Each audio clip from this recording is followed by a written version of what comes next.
ویسے جو لوگ آپ کو پہلی بار سن رہے ہیں ان کے لیے کہ کیا فرق ہے آپ میں اور روایتی اہل تشیع علماء میں، آپ ان سے کیا مختلف کام کر رہے ہیں؟ ہمارے ذہن میں اہل تشیع کا جب بھی کوئی ذکر آتا ہے نا، یا ہمارے سامنے کوئی شیعہ ورڈ بولتا ہے، دو تین تصویریں بنتی ہیں، ایک ماتم اور ایک ذاکر. یہ ایک تصویر کا ایک پہلو ہے. یہ جو سلسلہ شروع ہوا توہین صحابہ کا، یہ اصل شیعوں نے رد عمل میں، ریئیکشن میں کیا ہے. کس کے ریئیکشن؟ جب مولا علی کی توہین شروع ہوئی، اب حکومت کروا رہی ہے مولا علی کی توہین.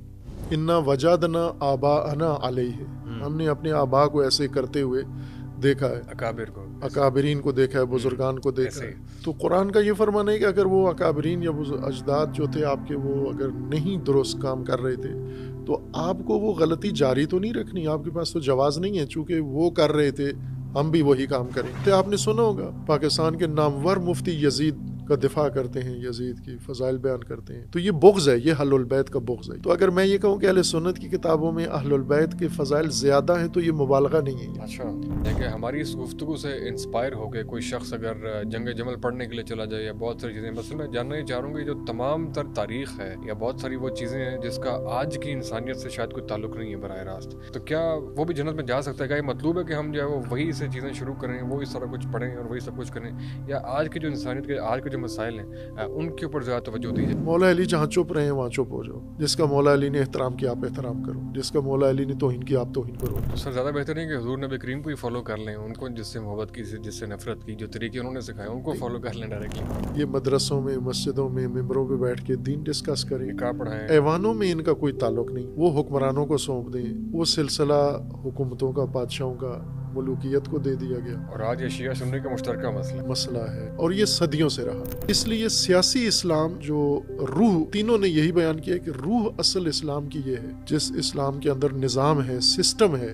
تدریس کا عمل شروع کیا تھا تو میں نے ساتھ ریکارڈنگ کا خود سے انتظام کر لیا اپنے طالب علمانہ وسائل اور بجٹ کے ساتھ پاکستان کی سیاست میں، کہ جو سسٹم نتیجہ دیتا ہے. ایسے ہی تو سر اس اصول پہ آپ بھی ذرا جمہوریت ٹرائی کر کے دیکھیں نا. میں جمہوریت تو ٹرائی ہو رہی ہے نا، 76 سالہ تجربہ ہے ہمارا. اچھا، یہ ہو گئی جمہوریت تو بالکل آپ نے تو نہیں کی ذاتی طور پہ؟ نہیں، میں نے نہیں کی. آپ نے سب سے مرکزی نظام جمہور کو دے دیا، کہاں سے لائے جمہور کا اختیار؟ انہی کے حوالے کر دیں، جب طاقت بھی ان کے پاس ہے، وسائل بھی ان کے پاس ہے. نہیں، آپ تنظیم مذاق میں کہتے ہیں یا حقیقت ہے کہ آپ واقعی نظام فوجوں کے حوالے کرنا چاہتے ہیں؟ یہ آپ کی ذاتی رائے ہے کہ فوج بہتر ملک چلا سکتی ہے؟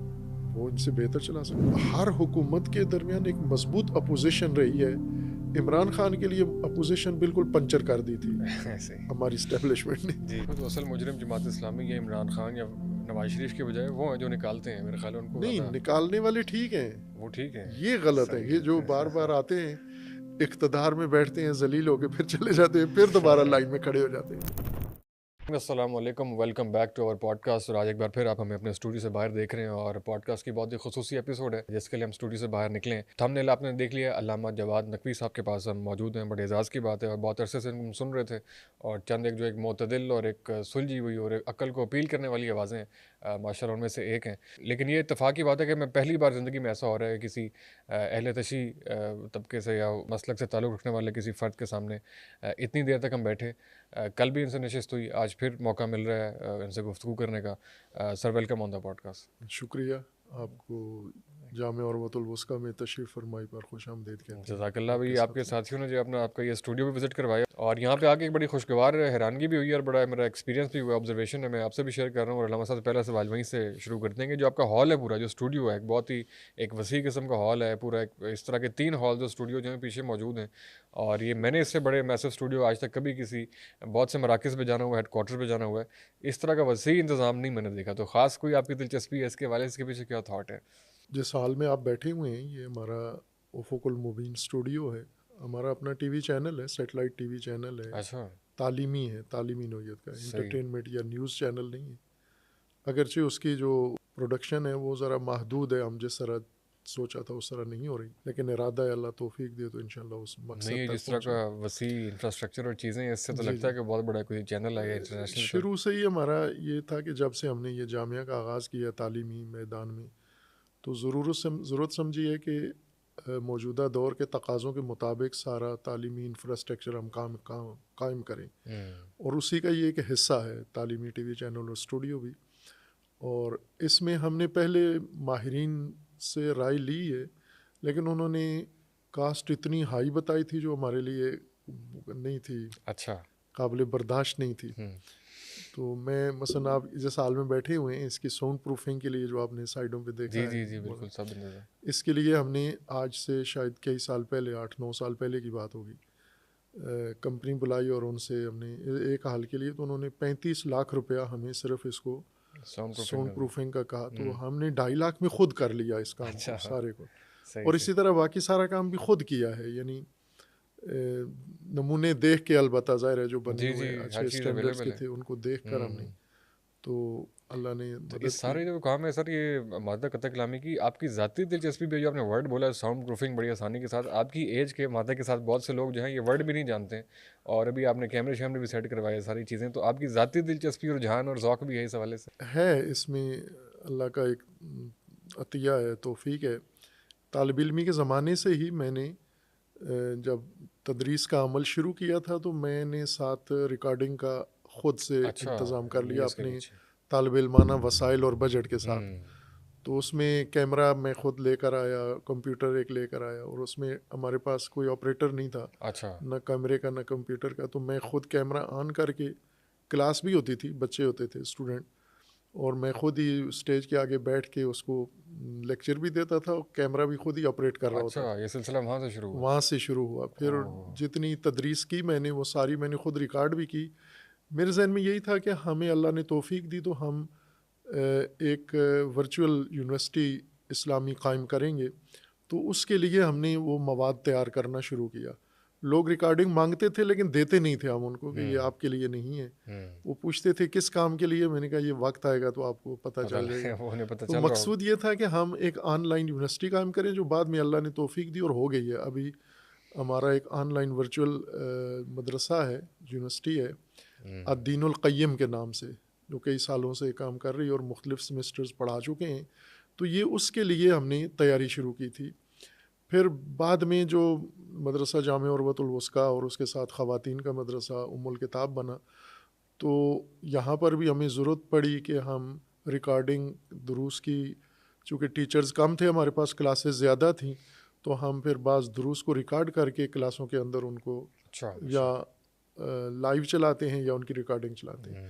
تو یہ ایک تعلیمی ضرورت سمجھ کر شروع کیا ہم نے کام. تو ظاہر پھر جب گلے پڑتی ہے کوئی چیز تو آدمی کو سیکھنا بھی پڑتا ہے. اب تو خیر وقت کی بھی ضرورت ہے اور تمام لوگ جو وہ اس کو اڈاپٹ بھی کر رہے ہیں. خیر اتفاق سے ذکر آ گیا، میں نے کہا اسی سے شروع کر لیں. آپ کے پاس آنے سے پہلے کچھ لوگوں کو بتایا تو بہت سے لوگوں کے بہت سارے سوالات ہیں، سوالات سے زیادہ غلط فہمیاں بھی ہیں، ان کی طرف ہم خیر باری باری آتے ہیں. سر اس وقت یوٹیوب جو ہے وہ بھرا ہوا ہے اہل تشیع حضرات کے جو علماء ہیں ان سے، جو آپ کے حق میں بالکل بھی نہیں ہے، اور وہ سمجھتے ہیں کہ بہت سے لوگوں کا یہ بھی خیال ہے کہ آپ اہل تشیع کے لبادے میں اہل سنت کا جو ہے وہ بیانی ہے اور چیزیں پروموٹ کر رہے ہوتے ہیں. تو یہ آپ کے اپنے بہت سے لوگ جو ہیں وہ آپ کے حق میں کیوں نہیں ہے، اور آپ کبھی ان کے ساتھ اسٹیج شیئر کرتے ہوئے نظر نہیں آتے؟ یہ چیز اگر آپ تاریخ میں پیچھے جائیں تو آپ کو اس کے اور بھی نمونے ملیں گے. یعنی پہلی دفعہ ہمارے ساتھ نہیں ہو رہا، بلکہ جس نے بھی یہ راستہ اپنایا ہے، ایک روایتی سلسلے کے اندر آ کے ایک اصلاحی یا تھوڑا روایت سے ہٹ کر کوئی بات کی ہے، تو ایسا ہی اس کے خلاف ہوا ہے. ہم انبیاء کرام علیہ السلام کو دیکھیں تو سب سے پہلے قرآن نے ثبوت دیا ہے کہ جب بھی مثلا حضرت نوح علیہ السلام، اللہ تبارک و تعالیٰ نے جب انہیں شریعت دی اور تبلیغ کے لیے مبعوث فرمایا، تو ساتھ قرآن میں ہے کہ سب سے پہلے ملائے قوم ان کے خلاف اٹھ کے کھڑے ہوئے کہ آپ یہ کیا کرنا شروع کر دیا. اسی طرح حضرت ابراہیم علیہ السلام، حضرت موسیٰ علیہ السلام اور دیگر انبیاء اولی العزم، اور خصوصاً رسول اللہ صلی اللہ علیہ وآلہ وسلم، جب آپ کسی روایتی ایک سلسلے میں آ کر کوئی درست بات کرتے ہیں، اصلاح کی بات کرتے ہیں، تو وہ ان کو بہت ناگوار گزرتی ہے. اس سے وہ سمجھتے ہیں کہ ان کا نقصان ہو رہا ہے. جو انہوں نے قائم کیے ہوتے ہیں سلسلے، تو انہیں مادی معنوی نقصان اپنا خیال گمان کرتے ہیں. صحیح ہے. ایسے ہوتا نہیں ہے، چونکہ کسی بھی اصلاح میں کسی کا نقصان نہیں ہوتا. اصلاح میں ہمیشہ فائدہ ہوتا ہے، دنیا کا بھی اور آخرت کا بھی.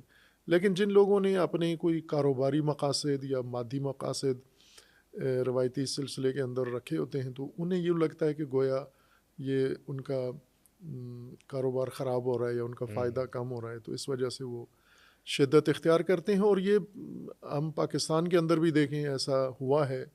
مختلف لوگوں کے ساتھ جنہوں نے بھی اپنے روایتی سلسلے میں آ کر تھوڑا سا ہٹ کے کام کیا ہے، تو ان کے ساتھ یہی ہوا ہے. تو کہ کوئی نیچر ہے، یعنی یوں سمجھے کہ نیچرل ہی ہو رہا ہے، کوئی ایسی غیر فطری کام نہیں ہو رہا ہے. مخالفت شدید ہے، اور یہ مخالفت خود ایک علامت ہے کہ درست کام ہو رہا ہے، تیر نشانے پہ لگ رہے ہیں، تیر نشانے پہ لگ رہا ہے. ایسا ہی ہے. ویسے جو لوگ آپ کو پہلی بار سن رہے ہیں ان کے لیے کہ کیا فرق ہے آپ میں اور روایتی اہل تشیع علماء میں، آپ ان سے کیا مختلف کام کر رہے ہیں؟ روایتی کام اس کو کہتے ہیں نا کہ تمام مذاہب مسالک کی مشترکہ بات ہے، صرف شیعہ کے ساتھ مخصوص نہیں ہے، اہل سنت کے مختلف مسالک میں بھی ایسے ہے کہ ایک راستہ بن جاتا ہے جس کے اندر رسومات بھی آ جاتی ہیں، مختلف افکار آ جاتے ہیں، مذہبی تصورات قائم ہو جاتے ہیں، اس میں کچھ مصدقہ ہوتے ہیں، کچھ نہیں ہوتے، کچھ چیزیں ترک ہو جاتی ہیں، فرائض بنیادی ارکان چھوڑ دیے جاتے ہیں. تو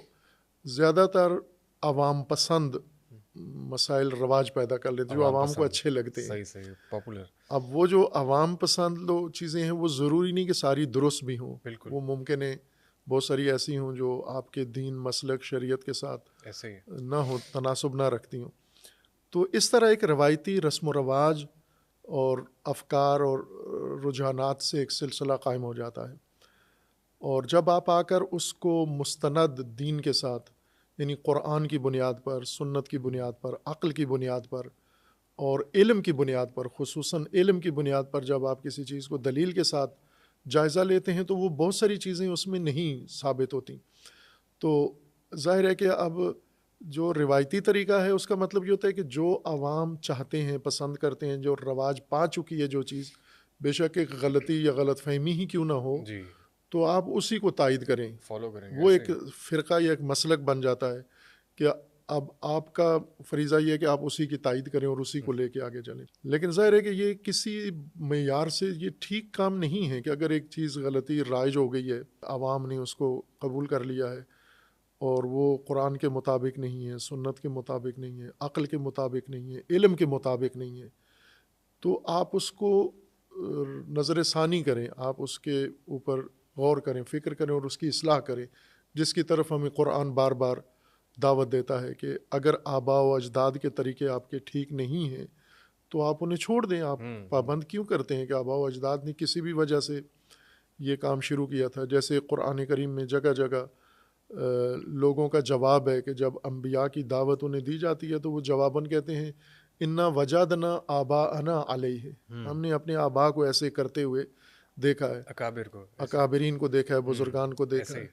تو قرآن کا یہ فرمانا ہے کہ اگر وہ اکابرین یا اجداد جو تھے آپ کے، وہ اگر نہیں درست کام کر رہے تھے تو آپ کو وہ غلطی جاری تو نہیں رکھنی، آپ کے پاس تو جواز نہیں ہے، چونکہ وہ کر رہے تھے ہم بھی وہی کام کریں. آپ کے پاس 4 بنیادیں ہیں، ان 4 بنیادوں سے آپ کے پاس دلیل ہونی چاہیے. قرآن کی دلیل ہونی چاہیے، سنت کی دلیل ہونی چاہیے، عقل کی دلیل ہونی چاہیے، علم کی دلیل ہونی چاہیے. اگر ان 4 منابع میں سے کسی ایک سے بھی کوئی بات تائید ہو جاتی ہے تو وہ آپ اپنائیں، لیکن اگر ان 4 میں سے نہیں تائید ہوتی بلکہ اس کے خلاف ہے ایک بات، تو وہ آپ یقین جان لیں کہ وہ نہیں ہو سکتا، وہ دین یا مذہب نہیں ہو سکتا. بے شک عوام پسند کریں، بے شک خطبہ بیان کریں، بے شک اس کے تذکرے ہوں، چرچے ہوں، مقبولیت بھی اس کی ہو جائے، لیکن وہ بات درست نہیں ہو. آپ نے فرمایا کہ بہت سے لوگ جو ہیں وہ غلطیوں پہ ہوتے ہیں اور اس طرح کی رسوم و رواج جو ہیں وہ چیزیں رواج پا جاتی ہیں. آپ ہمیشہ سے اسی ایک غیر مقبول جو آج جو فکر ہے آپ کی، کیا ہمیشہ سے آپ اس طرح سوچتے تھے یا آپ بھی کسی زمانے میں ان غلطیوں پہ رہے ہیں؟ میری بات قسمتی، جس طرح میں نے فرمایا میں وہ زیادہ پرانا نہیں جانتا، آج پہلی بار کسی بھی آپ کے روبرو پیش ہو رہا ہوں. تو کیا آپ پہلے سے ہی ایسے چلے آ رہے ہیں یا آپ نے کسی خاص اسٹیج پہ پہنچ کے ایکسپلور کیا کہ یہ چیزیں ٹھیک نہیں ہیں اور یہ والا منہج ٹھیک ہے؟ ظاہر ہے جب انسان ایک معاشرے میں، مثلا میں گاؤں میں پیدائش ہوئی میری، ہری پور کا گاؤں ہے، ٹھپرا سیدہ کے نام سے، سادات کا گاؤں ہے، ایک ہی فیملی وہاں آباد ہے، چھوٹا سا گاؤں ہے. اچھا جی. اور اچھا، یعنی تعلیم کے لحاظ سے بڑا مقبول اور معروف گاؤں ہے جس کے تمام افراد تعلیم یافتہ ہیں. میں مدت سے دور ہوں وہاں سے، تفصیلات نہیں، لیکن ہیں خواتین بھی مرد بھی وہاں کے الحمدللہ سادات، اچھے پڑھے لکھے لوگ ہیں، اچھے سیٹل ہیں، اچھی نوکریوں پر ہیں، اچھے کام کر رہے ہیں. تو گاؤں میں جب انسان پیدا ہوتا ہے تو جس ماحول میں پیدا ہوتا ہے نا، وہ ماحول ہی آغوش بن جاتا ہے. تو آپ ویسے ہی ہوتے ہیں جیسا آپ کا گاؤں ہے یا ماحول ہے. تو میں بھی ویسا ہی تھا. صحیح ہے. بس مثال کے طور پر ہند کو زبان بولی جاتی تھی مادری, تو میں بھی ہند کو ہی بولتا تھا. صحیح ہے. تو باقی عادات اطوار سوچ سب وہی تھی. لیکن ایک چیز شروع میں نے محسوس کی ہے, وہ یہ کہ بہت ساری چیزیں فطری طور پر مجھے نہیں پسند آتی تھیں, اس رواج کی بھی, اس ماحول کے اندر بھی. بہت ہی بچپن میں ہی بہت ساری چیزیں مجھے ہضم نہیں ہوتی. مثال کے طور بہت واضح نمونہ ہے کہ کچھ لوگ تھے وہ جو بہت ہی مالی طور پر غریب طبقہ شمار ہوتے تھے, اور کچھ لوگ تھے جن کے پاس تھا مال دولت تھی. تو جب میں وہ دیکھتا تھا, وہ غریب آدمی جو ہے, جو بہت محنت بھی کر رہا ہے, تھک بھی رہا ہے سب کچھ, اور اس کے اوپر جو تشدد ہوتا ہے, ناانصافی جب اس کے ساتھ ہوتی تھی, تو وہ ہضم نہیں ہوتی تھی کہ یہ کیوں ہے یہ. یا مثلاً تفریق جب ہوتی تھی, طبقاتی تفریق ہوتی تھی, تو یہ مجھ سے نہیں ہضم ہوتی تھی, سمجھ نہیں آتی تھی طبقاتی تفریق کیوں ہے یہاں پر ہمارے یہاں. ظاہر ہے وہ اس کا ہم حصہ تھے, لیکن چبھتی تھی یہ چیز کہ یہ سمجھ نہیں آتی تھی کہ یہ کیوں ہے, اس کے پیچھے دلیل. آپ کا تعلق اپر طبقے سے تھا یا آپ کس طبقے میں تھے؟ مالی لحاظ سے ہم سب سے فقیر خاندان تھا ہمارا گاؤں میں. یہ ہم سے زیادہ فقیر کوئی اور نہیں تھا پورے گاؤں کے اندر, سب سے فقیر. میں تقریباً 3 یا 4 سال کا تھا جب یتیم ہو گیا, میرے والد صاحب کی وفات ہو گئی. میری والدہ نے میری پرورش کی, اور 2-3-4 بہن بھائی تھے ہم. انہوں نے, وہ والد بھی بنی اور وہ والدہ بھی تھیں, اور انہوں نے محنت کر کے مشقت کر کے ہمیں پالا. تو اسی دوران بہت ساری چیزیں انسان دیکھتا ہے, رواج پائی چیزیں ہوتی ہیں جو اچھی نہیں لگ رہی ہوتی ہیں اس وقت. تو یہ تو ایک فطری احساس ہے سب انسانوں کا ہے, میں نہیں کہتا کہ میرا تھا, سب انسانوں کا ہوتا ہے. لیکن بعض اس احساس کو نوٹس لیتے ہیں, کچھ نوٹس نہیں لیتے. تو مجھے ابھی تک وہ بعض چیزیں یاد ہیں کہ یہ بچپن سے ہی ناگوار گزرتی تھی مجھ پر. لیکن جو مذہبی رجحان تھا وہ وہی تھا جو وہاں اس وقت موجود تھا. ہاں, اسی طرح آئے. مثلاً ذاکری وہ سنتے تھے, میں بھی پسند کرتا تھا, اور مجالس میں جاتے تھے. علماء سے کوئی خاص واسطہ نہیں تھا, علماء زیادہ آتے بھی نہیں تھے وہاں پر. تو اسی طرح جو نظریات ممبر سے ہوتے تھے نشر, میں بھی وہی رکھتا تھا. اور یہ ابھی بھی مجھے احساس ہوتا ہے کہ یہی جو احساسات ہیں فرقہ وارانہ, یہ تھے باقاعدہ. مثلاً ہمارے گاؤں کے اندر بھی سنی بھی ہیں, شیعہ بھی تھے, علاقے کے اندر سنی بھی ہیں, شیعہ بھی ہیں. تو وہ جو شیعہ سنی کے درمیان ایک روایتی احساس پایا جاتا ہے دوری کا, اجنبیت کا, وہ تھا, ہم میں بھی تھا. وہ کہ یہ تو کون لوگ ہیں یہ, مثلاً ہم سے کوئی لا تعلق ہیں فلاں. تو یہ آہستہ آہستہ. لیکن جب مدرسے میں آئے تو پھر ہمیں ایک نیا ماحول ملا وہاں پر. اور مدرسے میں جب آئے تو ہمیں سب سے بڑا ایک اللہ نے جو لطف کیا, جس سال میں مدرسے میں باقاعدہ دینی طالب علم بنا, یہ وہی سال تھا جس سال ایران میں امام خمینی کا انقلاب کامیاب ہوا, 1979 میں. ہاں, تو پھر وہ گاؤں سے تہذیب سے, گاؤں کی تہذیب سے ایک دم ہم اس انقلابی عالمی اس رجحان کا حصہ بن گئے. تو وہاں سے پھر تبدیلی آ گئی. وہ پچھلا جو احساس تھا وہ تبدیل ہوا, اور نئے صورتحال جب سامنے آئی. پھر ظاہر 4-5 سال پاکستان کے مدرسے میں پڑھا, اسلام آباد میں نے.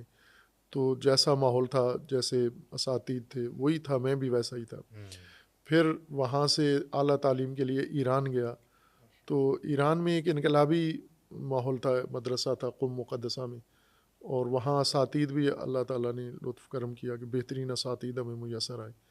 تو وہ ساتھ ساتھ بدلتا گیا. وہ جوں مواقع, وسائل, اساتید یا آگاہی بڑھتی گئی تو وہ تبدیل ہوتا گیا وہ احساس. وہ چیزیں جو پہلے ہم اپنائے ہوئے تھے وہ معلوم ہوا کہ نہیں ہے, یہ درست راستہ نہیں ہے.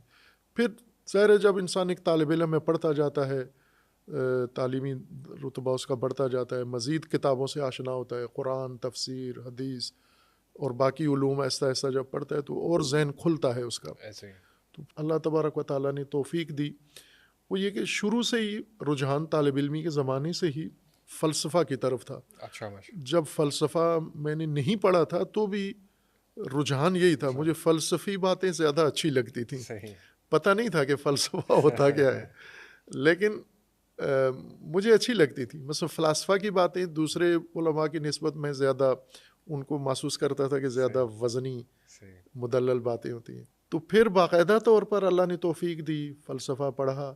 فلسفہ انسان کا ذہن کھول دیتا ہے، چونکہ فلسفہ واحد علم ہے، دو علم ہیں جو آپ کی یہ ذہنیت بناتے ہیں. ایک ریاضی ہے، میتھ، اور ایک فلسفہ جو آپ کو دلیل کا پابند کر دیتے ہیں کہ صرف دلیل کے پیچھے چلو، بس لکیر کے پیچھے نہیں چلنا. فلسفے کی کوئی لکیر نہیں ہوتی، ریاضی کی بھی لکیر نہیں ہے، دلیل ہے. کہ جو دلیل ہے وہ آپ قبول کرو، جو دلیل ہے، دلیل کہتی ہے تو رد کر دو، دلیل کہتی ہے تو مان لو. جس بات پہ دلیل نہیں ہے قانع کنندہ تو آپ اس سے لڑو بھی نہیں، ضروری نہیں کہ اس کے ساتھ الجھو، لیکن اس کو دلیل آنے تک آپ ہولڈ رکھو، اس کو اس کے اوپر ذہن نہ بنو، عقیدہ نہ بنو اس کے اوپر. تو یہ بھی ایک مدد ملی پھر اس علم کی وجہ سے کہ بہت ساری چیزیں جو پھر عملی زندگی میں معاشرے میں نظر آتی ہیں کہ ان کے اوپر تو کوئی دلیل ثبوت نہیں ہے، تو ظاہر ہے ان کو پھر انسان سوچنا شروع کرتا ہے، پڑھنا شروع کرتا ہے. تو یہ یعنی ایک فرق اس طرح سے تدریجاً پیش آیا. اور اس میں زیادہ جو جس فکر نے ہمیں متاثر کیا اور جس سے وابستگی میں اللہ کا ایک نعمت لطف سمجھتا ہوں، امام خمینی رحمۃ اللہ علیہ کی فکر سے وابستگی نے زیادہ آگاہی دی ہمیں. صحیح ہے. آپ کے اس سوال سے خیر ایک اور سوال میرے ذہن میں ہے کہ آپ کا فلسفہ آپ کو پسند تھا، اس کے بعد شاعری سے بھی شاید تھوڑا شغف ہوگا، جو علامہ اقبال کا بھی آپ کافی زیادہ آپ شاید کوٹ کرتے ہیں. یہ اسی زمانے کی بات ہے ایسا یا کسی خاص؟ یہ بھی ایسا ہی ہے، یعنی اندرونی رجحانات تھے. میں جب گاؤں میں ہی تھا تو مجھے ادب سے تھوڑا تھوڑا شغف پیدا ہو گیا، بھائی کہ گاؤں میں ایسا کوئی رجحان نہیں تھا، اور خاص طور پہ اردو ادب میں، اردو ادب ایک روایت میں بڑا مشکل ہے کہ نہیں تھا اس وقت. تو اس وقت جو چیزیں میسر ہوتی تھیں، جیسے ڈائجسٹ تھے، اردو ڈائجسٹ زیادہ پڑھتا تھا میں، ساتھ ایک دو اور بھی پڑھتا تھا جو وہ ہوتے ہیں انٹرٹینمنٹ والے، لیکن زیادہ اردو ڈائجسٹ کو پڑھتا تھا میں. تو اس سے ایک ادبی مطالعہ کا بھی ایک رجحان پیدا ہوا. اور پھر اسکول میں ہی جو شعراء کا کلام تھا وہ زیادہ دل کو لگتا تھا. سمجھ میں آتے تھے؟ سمجھ میں کم آتا تھا، مثلا خصوصاً مرزا غالب اور علامہ اقبال کی شاعری نہیں سمجھ میں آتی تھی، لیکن اس کا جو ردم ہوتا تھا وہ بہت اچھا لگتا تھا. ردم اچھا لگتا تھا. ہاں. لیکن علامہ صاحب یہاں پہ ایک ٹیکنیکل چیز اور سائیکلوجیکلی ہوتی ہے، میں اپنا ایکسپیرینس بھی شیئر کرتا ہوں، اور بلکہ میں نے کیا بھی، بہت سے لوگوں نے ریلیٹ کیا اس سے، کہ جب چھوٹی عمر کے اندر گہری فلسفیانہ کتب اور باتیں زبردستی پڑھائی جاتی ہیں یا اس کا وہ ہوتا ہے، تو بندہ اس سے ایک متنفر بھی ہوتا ہے اور دوبارہ اس کے قریب نہیں جاتا. مطلب میں آپ کو بتاؤں، میں نے خلافت و ملوکیت بچپن کے اندر 2-3 دفعہ ٹرائی کی اس کو پڑھنے کی، اور وہ اس کی بالکل کاک نہ سمجھ آئی نہ چیزیں ہوئیں. وہ ابھی آگے کچھ سال پہلے جب کچھ لوگوں سے بحث وغیرہ ہوئی یا چیزیں، اس کی جب ضرورت پڑی کہ دلائل میچورٹی آئی تو تھوڑی سی آئی کہنے کو، تو اس طرح جب دوبارہ پڑھا تو پھر کچھ سمجھ میں آئی چیزیں. تو آپ بتا رہے ہیں کہ آپ کو اس طرح، تو یہ والے جو بہت سے لوگ متنفر ہوئے ہوئے ہیں ان کو واپس کس طرح لایا جائے کتاب بینی کی طرف؟ یہ بالکل صحیح بات کی آپ نے کہ کئی مضامین اور کئی علوم سے جو اسٹوڈنٹس جوانی میں بیزار ہو جاتے ہیں تو اس میں یہی ہوتا ہے کہ آمادگی کے بغیر، یا خصوصاً استاد جو پڑھا رہا ہوتا ہے اس کا رویہ اور اس کی روش بھی بڑا اہم کردار ادا کرتی ہے. میں خود جب فلسفہ پڑھاتا تھا تو ایک اسٹوڈنٹ تھا جو جس یونیورسٹی میں ہم پڑھتے تھے وہ بھی اس میں تھا، تو وہ فلسفہ میں ہمیشہ فیل ہو جاتا تھا. تو 4 چانس تھے، تو چوتھے چانس میں اس کو داخلہ کینسل ہونا تھا. اور اس نے جا کے ایگزامینر کو کہہ دیا کہ بھائی مجھے یہ فلسفہ میں نے پڑھا بہت ہے تو مجھے سمجھ میں نہیں آتا، اور اس کی وجہ سے میری تعلیم ختم ہونے والی ہے، تو آپ مہربانی کرو مجھے، میں پہلے ہی بتا رہا ہوں کہ مجھے کچھ پتہ نہیں ہے، میں نے 4 دفعہ پڑھی ہے یہ کتاب لیکن مجھے نہیں آتی. صحیح ہے. تو اس استاد نے اس کو شفقت کے ساتھ پاس کر دیا کہ ٹھیک ہے تیری تعلیم خراب نہ ہو. تو اس کے بعد وہ آ گیا میرے پاس پڑھنے کے لیے. اور پھر وہی جو بیزار تھا فلسفے سے، اس کے ذہن میں یہ بیٹھا ہوا تھا کہ فلسفہ کہتے ہی اس بات کو ہیں جو سمجھ میں نہ آئے، یہ اس کا ذہن تھا. ہاں. پھر اس نے پڑھنا شروع کیا تو بعد میں بہت اس کو رغبت پیدا ہوئی اور بڑھ گیا آگے، کافی اس نے اچھی آپ کی کلاس پروگریس دکھائی. پھر اس نے بتایا کہ میں بیزار کیسے ہوا، تو وہ وہی تھا کہ میں استاد سے ہی بیزار ہوا کہ وہ جس طرح پڑھاتے تھے اسی نے مجھے بیزار کیا. تو یہ ایک بڑی بات ہوتی ہے کہ ہم جب اندرونی رغبت کسی کے اندر ہے تو اس کو قطعاً ایسا موقع نہ اس کے لیے فراہم کریں یا جس سے اس کے اندر بیزاری پیدا ہو. ٹھونسے نہیں کوئی چیز، ٹھونسے نہیں، تحمیل نہ کریں اس کے اوپر، اس کو اپنے فطری رجحان کے ساتھ آگے جانے دیں. تو یہ بات بڑی مؤثر ہوتی ہے تعلیم کے اندر کہ آپ بچوں میں بجائے اس کے کہ ان کے اوپر مضامین ٹھونسیں، رغبت بڑھائیں ان کی، وہ رغبت ان کو آگے لے کر جائے، ترغیب دیں ان کو. اور ہمارا صاحب جس طرح میں نے عرض کی کہ چونکہ میرا پہلا ہے تو چند ایک متس ہیں وہ میں چاہتا ہوں کہ ضرور آپ کلیئر کریں. ہمارے ذہن میں اہل تشیع کا جب بھی کوئی ذکر آتا ہے نا یا ہمارے سامنے کوئی شیعہ ورڈ بولتا ہے تو 2-3 تصویریں بنتی ہیں، ایک ماتم اور ایک ذاکر. یہ ایک تصویر کا ایک پہلو ہے. تو آپ میرے خیال ہے ان دونوں چیزوں سے کوئی زیادہ جو ہے وہ سہمت نظر نہیں آتے، آپ کو ان دونوں چیزیں شاید اپیل نہیں کرتی.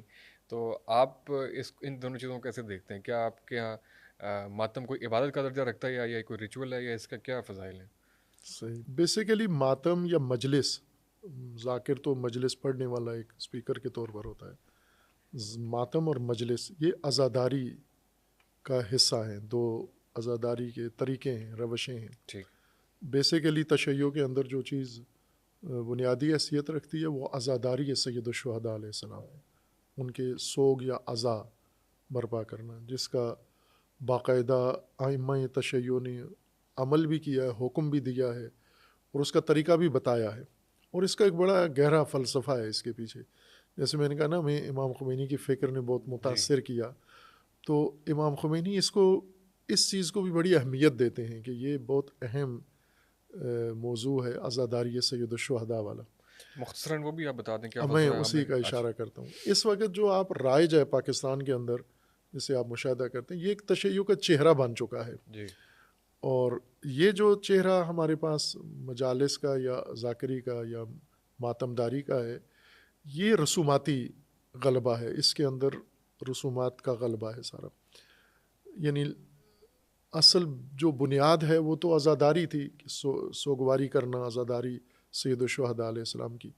یعنی جو مصائب سید الشہداء اور آپ کے خاندان اور آپ کے ساتھیوں کے اوپر ٹوٹے ہیں، یزیدیت کی طرف سے، بنو امیہ کی طرف سے، اس دور کی طرف سے، ان کو آپ کھولیں، بیان کریں، ذکر کریں اور یہ بیان کریں کہ امام حسین علیہ السلام کا مقصد کیا تھا اور کس چیز کے خلاف امام نے قیام کیا اور امام پر اتنا ستم و ظلم کیوں ہوا. اچھا، آپ کے نزدیک عزاداری یہ ہے؟ یہ عزاداری کا اصل بنیادی مقصد تھا یہ.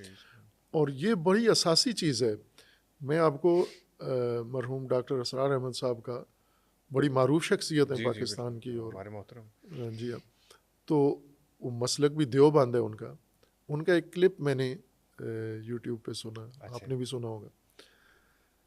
اس میں وہ عمر کے آخری حصے میں، انہوں نے وفات سے پہلے کا، کچھ عرصہ پہلے کا ہے، اس میں وہ کہتے ہیں کہ میں نے 2 سال اس موضوع پہ بڑا غور کیا ہے اور 2 سال بعد میں اس حقیقت تک پہنچا ہوں جو ابھی میں آپ کو بیان کرنے والا ہوں. اور مجھے یہ بھی پتہ ہے کہ یہ آپ کو اچھا نہیں لگے گا، ناگوار گزرے گا یہ مطلب جو میں ابھی بیان کرنے والا ہوں.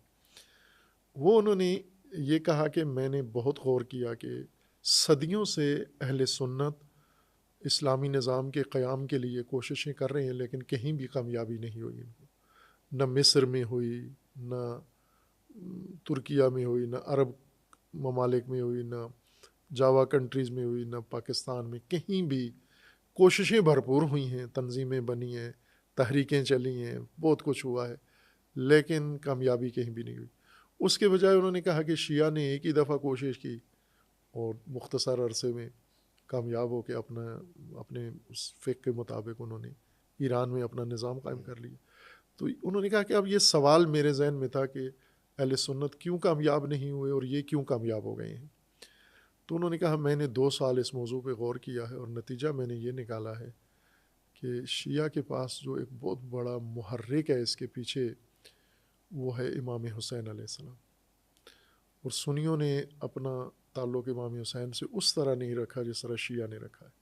اور یہ ظاہر ہے کہ وہ ایک شخصیت تھے جو الگ طریقے سے سوچتے تھے ڈاکٹر اسرار صاحب. دیوبند تھے، سنی تھے، لیکن وہ باقیوں سے الگ طریقے سے، مثلا وہ انتخابات کا طریقہ کار نہیں مناسب سمجھتے تھے، انقلاب کے حامی تھے. اس پہ بھی آتے ہیں.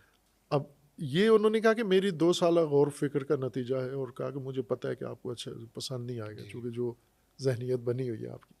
اور یہ بڑی پتے کی بات تھی ان کی، یعنی اس سے لگتا ہے کہ زیرک انسان تھے وہ. جی بالکل. اور انہوں نے تجزیہ کر کے یہی نکالا کہ جب تک آپ کے پاس قومی سطح پر کوئی ایسا محرک نہیں ہوتا، بہت مضبوط قوی محرک، جو آپ کو جذبہ دلائے، جو آپ کو اٹھائے، جو آپ کے اندر ایک احساس پیدا کرے، ولولہ پیدا کرے، اور جو آپ کے لیے قربانی کے مفہوم کو بہت سادہ کر دے، آسان کر دے، اور جو آپ کے نظریاتی بنیاد جو ہے اس کو سیدھا کرے، جب تک ایسا آپ کے پاس کنسیپٹ نہیں ہوتا تو آپ کچھ بھی نہیں کر سکتے. آپ دیکھیں مثلا وطن کے لیے جو لوگ اٹھتے ہیں، جان دیتے ہیں، تو گویے بھی میدان میں آ جاتے ہیں، گلوکار بھی میدان میں آ جاتے ہیں، شاعر بھی میدان میں آ جاتے ہیں، اور پھر وطن کو وہ ایک بڑی مقدس چیز کر کے ان کے سامنے پیش کرتے ہیں. پھر جا کے ایک جوان سپاہی وطن کے لیے جان دینے کے لیے تیار ہو جاتا ہے. اب ہم نے جو دین میں جذبہ رکھا ہوا ہے نا، وہ ہے ثواب آخرت میں. تو وہ تو جان دیے بغیر بھی ثواب تو مل جانا ہے. آپ اگر طبی موت مریں، شوگر سے مریں اور عبادت کرتے رہیں تو حور تو آپ کو مل ہی جانی ہے وہاں پر. تو میدان میں جائیں، گلا کیوں کٹوائیں، سینہ کیوں چھلنی کروائیں. تو یہ ایک برتر احساس ہوتا ہے جو انسان کے اندر پیدا ہوتا ہے. اور وہ احساس ہے جو ہم دیکھیں حضرت ابراہیم خلیل علیہ الصلاۃ والسلام، جب انہیں آگ میں ڈالا گیا تو وہ احساس ان کے اندر تھا کہ مجھے کودنا ہے اس آگ کے اندر اور ڈرنا نہیں ہے. یا حضرت موسیٰ میں تھا، یا دیگر انبیاء کرام میں تھا، یا رسول اللہ صلی اللہ علیہ وآلہ وسلم نے جو اپنے صحابہ کے اندر پیدا کیا. تو امام حسین علیہ الصلاۃ والسلام کا اقدام ایک بہت ہی تاریخی، جس طرح اللہ تبارک و تعالیٰ نے حضرت اسماعیل کی قربانی کو ایک سنت قرار دیا ہے، ایک قیامت تک کے لیے مسلمانوں کے لیے ایک عمل لازمی قرار دیا کہ آپ کو یہ کام کرنا ہے. یعنی اس قربانی کو زندہ رکھنا ہے. آپ نے دمبا ذبح کر کے، بکرا ذبح کر کے، حج پہ جا کے وہ سارا مناسک انجام دے کر، اصل کیا ہے حج حضرت ابراہیم، حضرت حاجر اور حضرت اسماعیل علیہ السلام، ان 3 ہستیوں کا سارا عمل ہے. کل حج یہ بنتا ہے. اور اس کو اللہ تبارک و تعالیٰ نے اس عبادت کے زمرے میں، اس عبادت کے خول میں قیامت تک کے لیے اس کو دوام دے دیا ہے. اب آپ کے پاس امام حسین علیہ السلام کی قربانی ہے. یہ قربانی انسانیت کے لیے بہت اہم ہے، بہت بنیادی چیز ہے. اگر یہ ماڈل آپ انسانیت میں رواج دے دیں، لاگو کر دیں، اس کو پراپر فارمل کر دیں اس کو آپ، تو وہ نسل جو اس تفکر اور اس چیز سے پیدا ہوگی، تربیت ہوگی نا، وہ مغلوب نہیں ہوگی، شکست نہیں کھائے گی، ذلیل نہیں ہوگی.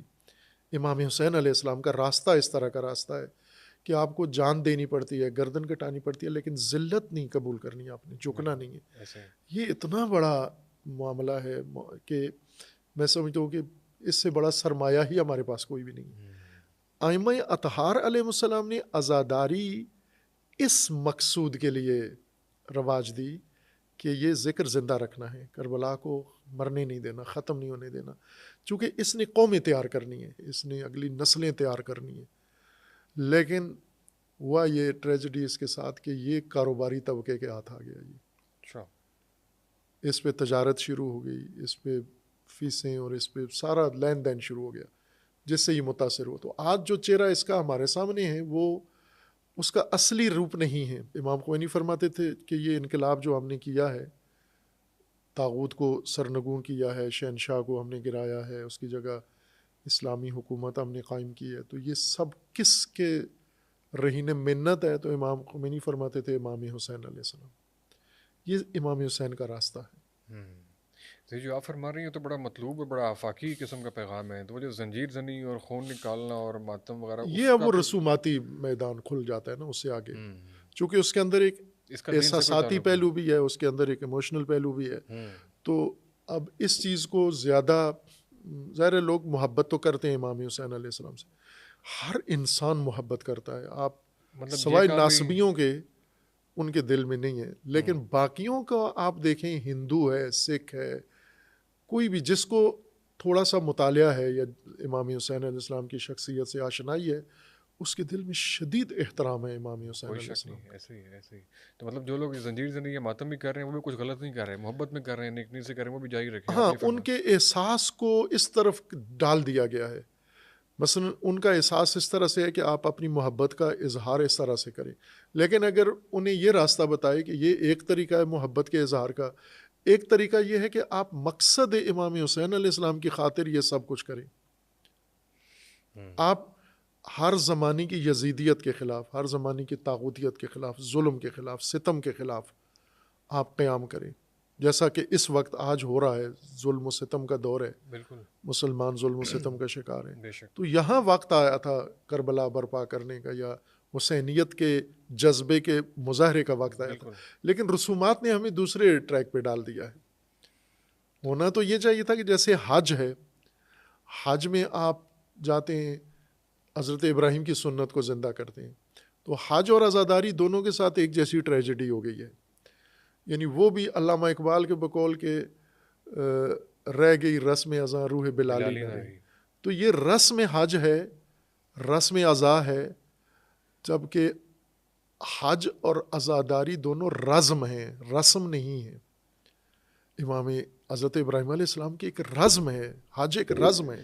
نہیں، لیکن حج کا تو پھر بھی ایک وہ اس کا بیک گراؤنڈ ہے اور اس کی تو جسٹیفیکیشن ہے اور وہ اس کا جو ہے وہ مطلوب ہے، اور ہر حال میں وہ نیکی ہی نیکی ہے. جو یہ زنجیر زنی ہے اس کے متعلق شاید ہمیں کوئی نہیں، دین ابھی کے جو اندر کوئی حج میں اس احکامات وقت جو کام ہو رہا ہے نا، حج میں بھی ایسی چیزیں آ گئی ہیں. وہ اقلیت میں ہو سکتی ہیں. ہاں، وہ چیزیں اس میں بھی در اندازی ہو گئی ہے، لیکن آپ دیکھ لینا کہ وہ جو چیزیں ایک رواج پا چکی ہیں حج کے اندر، بہت ساری چیزیں لوگ پہلے کرتے تھے جیسے روکا گیا. مثلا اسلام سے پہلے بھی تو حج ہوتا تھا نا، وہ کیا کرتے تھے، ننگے ہو گئے، بالکل ننگے ہو گئے، پنجابی والے کہتے ہیں نا ہاں جی، وہ اسلام سے پہلے الف ننگے ہو کے، بالکل ہاں جی، وہ اسلام سے پہلے. اسلام سے پہلے، لیکن وہ بھی ایک طریقہ تھا. یا پھر اپنے چہرے پہ قربانیاں کرتے تھے، گوشت چہرے پہ مل لیتے تھے، وہ خون اس کا، اور گوشت کعبے کے ساتھ لٹکا دیتے تھے، بالکل ننگے ہو کے. وہ جہالت، وہ تالیاں بجاتے تھے، سیٹیاں بجاتے تھے. تو اب وہ بھی ایک حج تھا. پھر ایک اسلام نے ایک حج متعارف کروایا. تو یوں ہی سمجھیں کہ آپ وہ بھی حضرت ابراہیم کی سنت اپنے اس میں ادا کر رہے ہوتے. اسلام نے حج متعارف کروایا، لیکن اسلام نے کوئی عزاداری یا اسلام عزاداری چلے آپ کہہ لیں فلسفے کے حد تک، لیکن اسلام نے کوئی زنجیر زنی یا ماتم تو متعارف نہیں کروایا. یہ میں نے کہا نا، یہ وہ رسوماتی رسم میں یہ فرق ہے. رسم اور حکم میں، حکم وہ ہے جو دین کی طرف سے آیا ہے، اللہ کی طرف سے آیا ہے، رسول اللہ کی طرف سے آیا ہے. ہاں جی، اس لیے اس کا تقابل یا رسول اللہ کے جو منسوب اہل البیت ہیں ان کی طرف سے جو آیا، یہ حکم ہے. لیکن جو لوگوں نے اپنے احساسات، جذبات کی تسکین کے لیے بنا دیے، یہ رسم ہوتی ہے. رسم وہی ہے جو لوگوں نے خود قائم کر لی ہے. حکم وہ ہے جو اللہ کی طرف سے، اللہ کے نبی کی طرف سے اور اہل البیت کی طرف سے آیا، وہ حکم کہلائے گا. اب یہ چیزیں جو ہم دیکھ رہے ہیں، یہ ساری لوگوں نے محبت میں، عقیدت میں رواج دے دیا ان کو. لیکن وہ جو پہلا موضوع تھا کہ اصل مقصد اس عزا کا ظلم کے خلاف تیار کرنا، نسل تیار کرنا، قوم تیار کرنا، اور ان کو ظلم کے خلاف میدان میں کھڑا کرنا عزاداری ہے اصل. مثلا ہم حج میں جاتے ہیں، شیطان کو کنکریاں مارتے ہیں، تو وہ تو ایک دیوار ہے، اس کو پہلے ستون تھا، کالم تھا، ابھی دیوار ہو گئی ہے. تو یہی تو سارا کام نہیں ہے، وہ تو ایک علامتی کام ہے. اصل تو یہ ہے کہ ایک شیطان آپ کے ملک میں ہے، آپ کے گھر میں ہے، آپ کے خاندان میں ہے، آپ نے اس کو سنسار کرنا ہے، اس سے مقابلہ کرنا ہے، اس کو رجم کرنا ہے آپ نے. لیکن یہ فلسفہ حج کا فراموش ہو گیا ہے، رسم جاری رکھ دی گئی. عزاداری بھی اسی طرح ایک فلسفہ ہے عزاداری کا، جو بہت گہرا اور بڑا عمیق ہے. اور ایک جو ہے وہ لوگوں نے عقیدت کی بنیاد پر جو اس کا ایک رنگ بنا دیا. پھر عقیدت مندوں کی عقیدت کے اندر تجارتی لوگ کود پڑے ہیں جنہوں نے اس کو کاروبار بھی بنا لیا. تو وہاں سے اس کا رخ موڑ دیا گیا ہے، ٹریک بدل دیا گیا اس کا. ایسا ہی ہے سر. آپ نے ایک ورڈ یوز کیا، ٹرمینالوجی ناسبی. آپ ایک عرصے سے اپنے خطبات جمعہ کے اندر جو ہے وہ دو طبقات کو، ایک ناسبی اور ایک غالی، غالباً آپ کوئی ٹرم یوز کرتے ہیں. یہ کیا ٹرم ہے اور آپ مسلسل ان کو کیوں ہدف تنقید بنا رہے ہیں؟ اس کی دو وجوہات ہیں. ایک تو خود ہماری تعلیمات قرآن کی بھی ہیں، اللہ تبارک و تعالیٰ کو حکم کے اللہ تبارک و تعالیٰ آیہ کریمہ اب پوری میرے ذہن میں نہیں ہے، لا تغلو فی دینکم، اپنے دین میں غلو مت کرو، آپ سری حکم ہے۔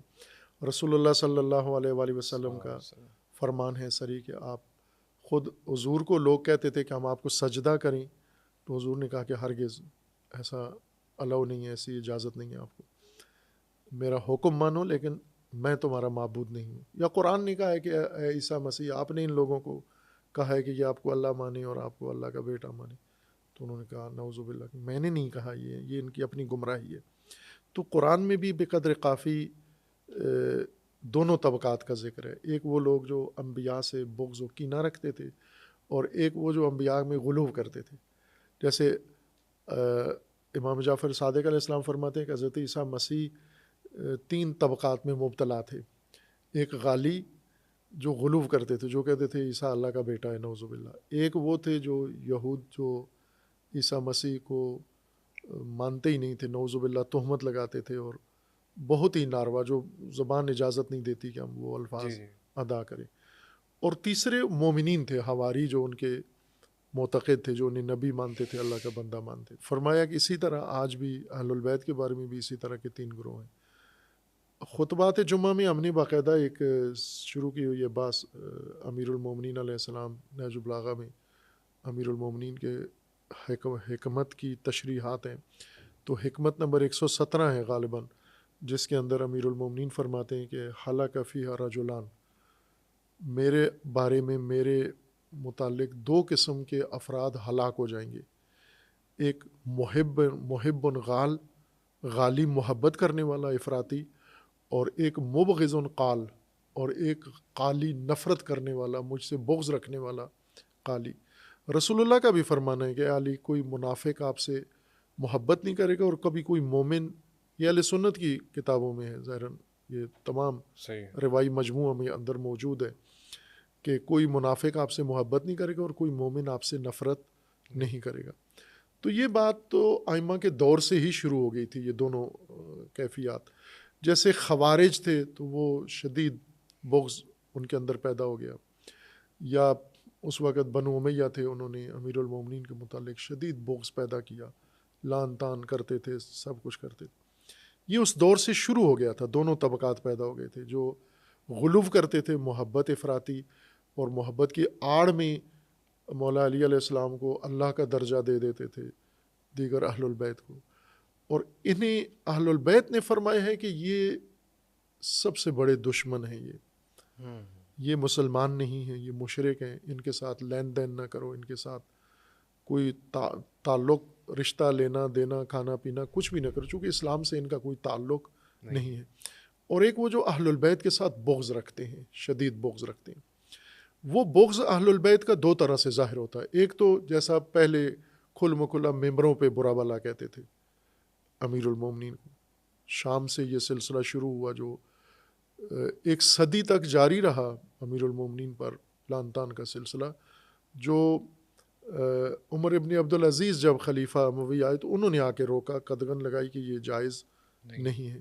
اس وقت تک باقاعدہ سرکاری طور پر یہ کام ہوتا تھا، اور خود عمر ابن عبدالعزیز کہتے ہیں کہ میرا والد مدینہ کا گورنر تھا، اور جب وہ اس خطبہ جمعہ میں اس حصے پہ پہنچتا تھا تو وہ بہت فصیح بلیغ خطیب تھا، لیکن جب وہ لعن امیر المومنین پہ پہنچتا تھا تو وہ لڑکھڑا جاتا تھا۔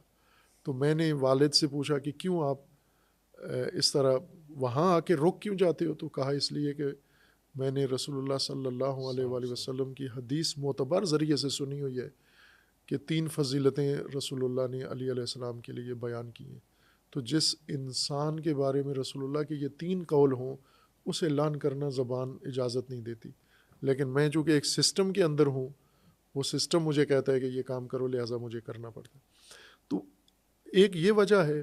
دوسری وجہ آج موجودہ دور ہے، آج کی نسل، آج کی نسل کے مسلمان ان دونوں فتنوں کا شکار ہیں، دونوں بھی کر رہے ہیں، اور دونوں غلو بھی ہیں اور نصب بھی ہے۔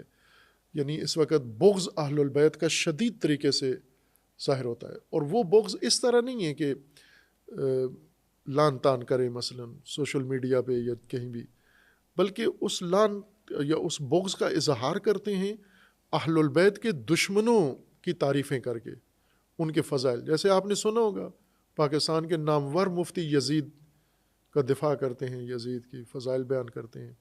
تو یہ بغض ہے، یہ اہل البیت کا بغض ہے، یہ ناسبیت ہے. یہ ناسبیت دیمک ہے، یہ چاٹ رہی ہے، تشیع کو غلو چاٹ رہا ہے اور تسنن کے اندر ناسبیت گھس گئی ہے اور پھیل رہی ہے. جتنا آپ اہل البیت کے دشمنوں کے فضائل زیادہ پڑھیں گے، یعنی اہل البیت کا بغض آپ ظاہر کر رہے ہیں.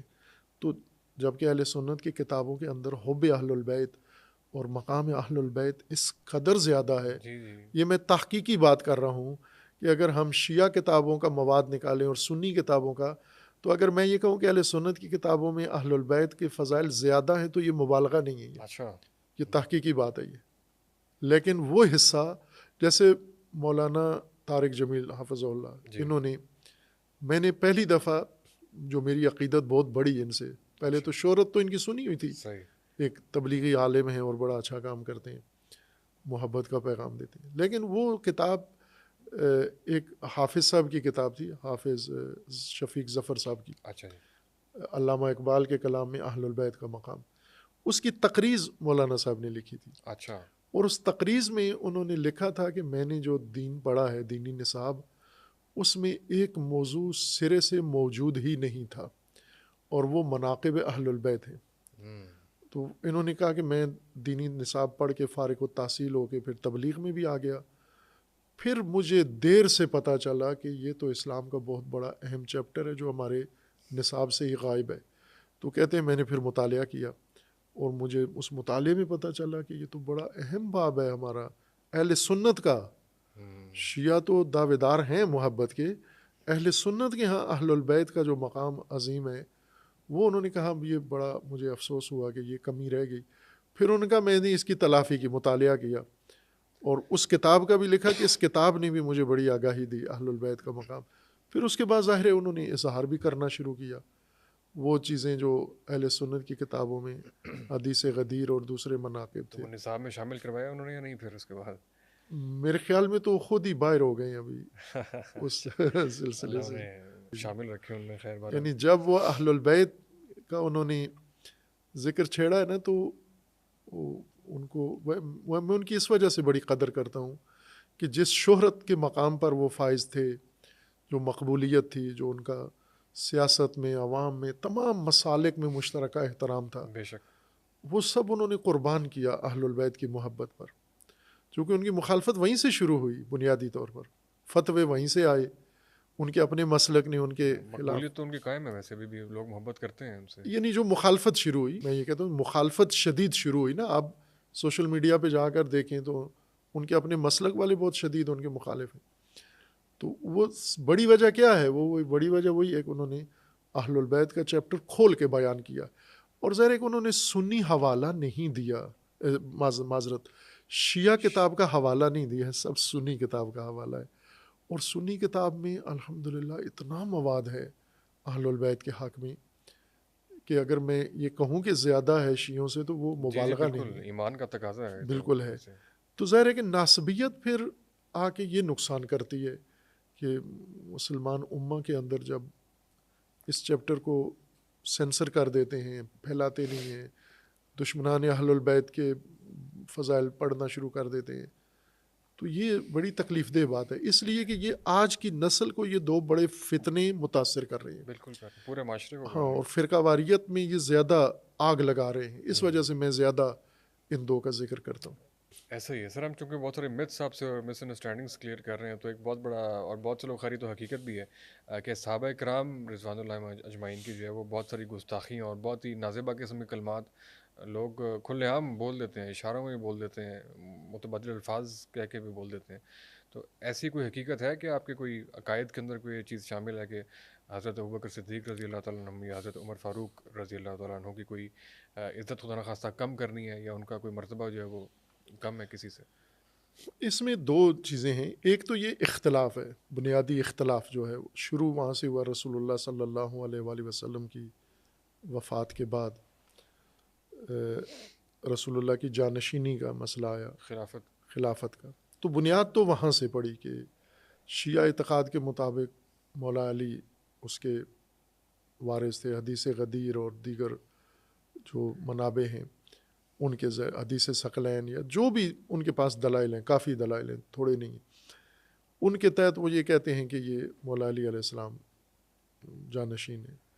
اہل سنت اس فیصلے کو معتبر قرار دیتے ہیں جو ثقیفہ بنی ساعدہ میں ہوا اور مہاجرین انصار نے کیا، اور پھر حضرت ابوبکر کو خلیفہ نامزد کیا، لوگوں نے ان کی بیعت کر لی، تو وہ اسی کو کہتے ہیں کہ یہ درست، یہی حقدار تھے یا یہی درست فیصلہ تھا۔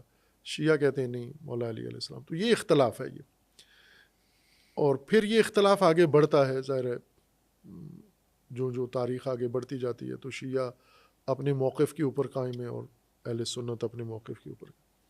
یہ ایک پہلو ہے اختلاف والا، اور یہ ہے، اس میں کوئی صدیوں سے دوسری رائے نہیں ہے، یہ اختلاف ہے، صدیوں سے ہے۔ لیکن دوسرا پہلو جو توہین والا ہے وہ نہیں ہے۔ وہ ہم مولا علی علیہ السلام کو ہی دیکھیں کہ مولا علی علیہ السلام خلفاء کے دور میں ایک بڑا عرصہ گزارا، 25 سال مولا علی علیہ السلام نے 3 خلفاء کے ساتھ گزارا۔ تو اختلاف کے باوجود مولا علی علیہ السلام نے ایک احترام کیا خلفاء کا، صحابہ کا، یعنی کہیں بھی نہ صحابہ کے خلاف علی علیہ السلام کے خطبے موجود ہیں نہج البلاغہ میں، وہاں پر علی علیہ السلام نے کسی کا لحاظ نہیں رکھا، جس کو تنقید کرنی تھی تنقید کی ہے، جس کی مذمت کرنی تھی مذمت کی ہے، جس کی تعریف کرنی تھی تعریف کی ہے۔ تو وہاں پر اگر ہم دیکھیں تو مولا علی علیہ السلام نے صحابہ رسول اللہ صلی اللہ علیہ وآلہ وسلم کی حد درجہ تعظیم کی ہے، نہ صرف احترام کیا، کنٹریبیوٹ بھی کیا، مشورے بھی دیے، کنٹریبیوشن۔ یہ تو خلفاء کے ساتھ کیا نا، میں صحابہ کی بات کر رہا ہوں، کہ بلکہ اپنے ساتھیوں کو، کوفہ میں جب حکومت تھی اور کوفہ والے مولا علی کے زیادہ اطاعت نہیں کرتے تھے، گلہ تھا، شکوہ تھا، تو صحابہ رسول کی مثال دیتے تھے مولا علی علیہ السلام کہ دیکھو صحابہ رسول کیسے تھے۔ پھر ان میں سے بدر والوں کا ذکر کیا، خود والوں کا، خندق والوں کا، مختلف مارکوں میں ذکر کیا، پھر یاد کرتے تھے بعض صحابہ کا نام لے لے کر کہ وہ کہاں ہیں، آج میں ان کو ڈھونڈتا ہوں، وہ نہیں ہے۔ تو اہل البیت علیہ السلام نے، ائمہ اثنا عشر علیہ السلام نے، ان کی تعلیمات موجود ہیں، آج کتابیں، ان کے اقوال سب موجود ہیں۔ اس میں انہوں نے ظاہر ہے کہ اسی دور میں تھے نا، ائمہ اسی دور میں تھے، زیادہ تر تو امام جعفر صادق علیہ السلام اور امام باقر علیہ السلام کے دور میں ذرا تشیع کو اپنی تعلیمات عام کرنے کا موقع ملا، جب بنو امیہ نے تھوڑا سا دباؤ کم کیا یا کم ہوا، بنو عباس آئے، یعنی ایک چینجنگ پیریڈ جب آیا تھا تو یہ موقع ملا انہیں۔ بنو عباس نے آ کے پھر تشدد زیادہ کر دیا بنو امیہ کی نسبت۔ تو اس دور میں امام صادق علیہ السلام نے جس طرح تشیع کی تعلیمات دی ہیں، تو امام صادق علیہ السلام کے اکثر طالب علم شاگرد اہل سنت تھے، ائمہ اہل سنت امام صادق علیہ السلام کے شاگرد ہیں، اور زیادہ تر راوی اور سارے لوگ وہ امام صادق علیہ السلام کے شاگرد تھے۔ تو یہ جو اختلاف اپنی جگہ تھا، اس میں ائمہ نے بھی کبھی نہیں چھپایا اور اپنے دعوے سے آگ سے بھی دستبردار نہیں ہوئے ہمیشہ، لیکن یہ بھی کبھی نہیں کیا کہ صحابہ رسول کی یا خلفاء کی توہین کا یا خود کی ہو یا حکم دیا ہو کسی کا۔ اختلاف اپنی جگہ تھا۔ وہ یہ جو سلسلہ شروع ہوا توہین صحابہ کا، یہ اصل شیعوں نے رد عمل میں، ریئیکشن میں کیا ہے۔ کس کے ریئیکشن ہے؟ جب مولا علی کی توہین شروع ہوئی، اب حکومت کروا رہی ہے مولا علی کی توہین، اور سر عام برملا ممبر پہ کروا رہی ہے۔ یہ تو وہ حقائق ہیں جو لکھے ہوئے ہیں، مولانا مودودی صاحب نے بھی لکھے ہیں، سب نے لکھے ہیں کہ یہ کام کرتے تھے۔ یہ کون سی حکومت نے کروایا یہ؟ شام کی حکومت نے، امیر شام نے باقاعدہ طور پر نوٹیفیکیشن کے ذریعے یہ کیا۔ جیسے سعد ابن ابی وقاص ہیں، وہ بہت بڑی شخصیت ہیں۔ سعد ابن ابی وقاص تو معمولی شخصیت تو نہیں ہے، بہت بڑے جید اکابر میں سے ہیں۔ یہ نہیں کرتے تھے، انہوں نے مولا علی کی بیعت بھی نہیں کی، لعنت بھی نہیں کرتے تھے، لعن بھی نہیں کرتے تھے۔ تو امیر شام نے خود ان سے پوچھا جا کر کہ آپ کیوں نہیں کرتے ہو لعن؟ یہ اہل سنت کی کتاب میں حوالہ ہے کہ کیوں نہیں کرتے آپ لعن؟ تو انہوں نے کہا میں کیسے کروں، میں نے خود رسول اللہ سے جب سنا ہے، 3 حدیثیں میں نے رسول اللہ سے سنی ہیں، تو ان 3 کو کانوں سے سن کے میں کیسے آپ کے کہنے پر کروں؟ اور ان میں سے کاش ایک چیز ہمارے بارے میں رسول اللہ فرما دیتے۔ تو تو ہماری دنیا و آخرت کا توشہ ہو جاتا. اب یہ کام کروایا جاتا تھا. اس کے رد عمل میں, اس کی ریئیکشن میں انہوں نے شروع کیا کہ ہمیشہ ایسے ہوتا ہے نا کہ ابھی مثلا ہم موجودہ پاکستان کے حالات کو دیکھیں. حکومت ہے اور اپوزیشن ہے. حکومت کے ساتھ کوئی صحافی, کوئی عالم جب حکومت کے ساتھ ملتا ہے نا تو اپوزیشن اس کی مخالفت شروع کر دیتی ہے, اور تو وہ ریئیکشنری ہو جاتے ہیں نا. جس طرح ابھی اس وقت اپوزیشن ہماری ریئیکشنری ہوئی ہے. حکومت طاقت میں ہے, طاقت کی وجہ سے کوئی بھی قانون, پیکا ایکٹ بناتے ہیں, اپوزیشن کہتی ہے غلط ہے, وہ بل پاس کیا یہ غلط ہے, یہ کام کیا یہ غلط ہے. تو جو دباؤ میں ہوتا ہے نا طبقہ, وہ ریئیکشنری ہو جاتا ہے. اب جب آپ سر عام مولا علی کو, خلیفہ چہارم کو مثلا, یا امام اول کو, شیعوں کے امام اول اہل سنت کے خلیفہ چہارم کو, اور رسول اللہ کے وصی یا داماد یا بھائی, جو مقام مولا علی کا ہے, جب آپ برملا ہر جگہ, ہر جمعے کے خطبے میں, پوری مملکت میں یہ کام کرواتے ہو, تو جواباً اب کیا کریں وہ دوسرے لوگ, کیا کریں؟ سر یہ آپ نے اچھا کیا کہ آپ نے حالات حاضرہ کا بھی آپ نے ذکر کیا کہ آج کل کی جو ایسے ہوتا ہے ایک تاریخ جس کے رد عمل میں کوئی چیز شروع کی گئی. آج جو کرنٹ سنیریو ہے اس کے اندر بہت سے ایسے بھی لوگ ہیں جو بغیر رد عمل کے شیعہ کی جو تعلیمات ہیں ان کا تقاضا سمجھ کے یہ کر رہے ہیں بغیر رد عمل کے. ان کو نہیں پتا کہ شام کی کسی حکومت نے یہ کیا ہوگا یا ماضی میں یہ ہوتا رہا ہے. نہیں, یہ میں تو شروع کہہ رہا ہوں نا کہ شروع کیسے, شروع یہاں سے ہوا. پھر جب ایک چیز مذہب میں, ایک میں کل بھی آپ سے یہ بات عرض کر رہا تھا کہ مذہب میں جب ایک چیز پڑ جاتی ہے نا, ایک لکیر کھنچ جاتی ہے, تو وہ قیامت تک چلتی ہے. کیونکہ مذہب والے جو مذہبی لوگ ہیں نا, تمام مذہبی طبقات, یہ دلیل کے تابع نہیں ہوتے, یہ لکیر کے فقیر ہوتے ہیں, دلیل کے فقیر نہیں ہوتے. دلیل کچھ بھی کہے انہوں نے لکیر پہ چلنا ہے. لکیر بڑے کھینچتے ہیں, یا پہلے والے بزرگ, وہ لکیر جو انہوں نے کھینچ دی بس انہوں نے اسی پہ چلنا ہے. اب ہونا یہ چاہیے تھا کہ میں تو شیعہ کو یہ کہتا ہوں نا کہ جب ہمارا دعویٰ ہے کہ ہم مولا علی کے پیروکار ہیں, تو ہر چیز میں مولا علی کو فالو کریں. محبت میں بھی, نفرت میں بھی, تنقید میں بھی, توہین میں بھی, جنگ میں بھی, صلح میں بھی, خاموشی میں بھی, قیام میں بھی, ہر چیز میں مولا علی جہاں چپ رہے ہیں وہاں چپ ہو جاؤ. جس کا مولا علی نے احترام کیا آپ احترام کرو, جس کا مولا علی نے توہین کیا آپ توہین کرو اس کی. چونکہ مولا علی کی لائن کو جب آپ نے پکڑ لیا ہے تو اس کے اوپر چلو نا. آپ بیچ میں دوسرے کیوں رویے شامل کرتے ہو؟ بس مولا علی علیہ السلام نے خلفاء کے ساتھ کیا رویہ اختیار کیا ہے, آپ وہی رویہ اختیار کرو. تو سر زیادہ بہتر ہے کہ حضور نبی کریم کو ہی فالو کر لیں, ان کو جس سے محبت کی, جس سے نفرت کی, جو طریقے انہوں نے سکھائے ان کو فالو کر لیں ڈائریکٹلی. تو بنتا تو یہی ہے نا کہ نبی اکرم صلی اللہ علیہ وآلہ وسلم کی. لیکن نبی اکرم کے بعد کے جو رویے تھے ان کے لیے تو نبی اکرم کا رویہ نہیں ہے نا کہ مثلا نبی اکرم کے بعد جو کچھ ہوا وہاں ہم کس کو فالو کریں. وہاں تو نبی اکرم کا نہیں ہے رویہ.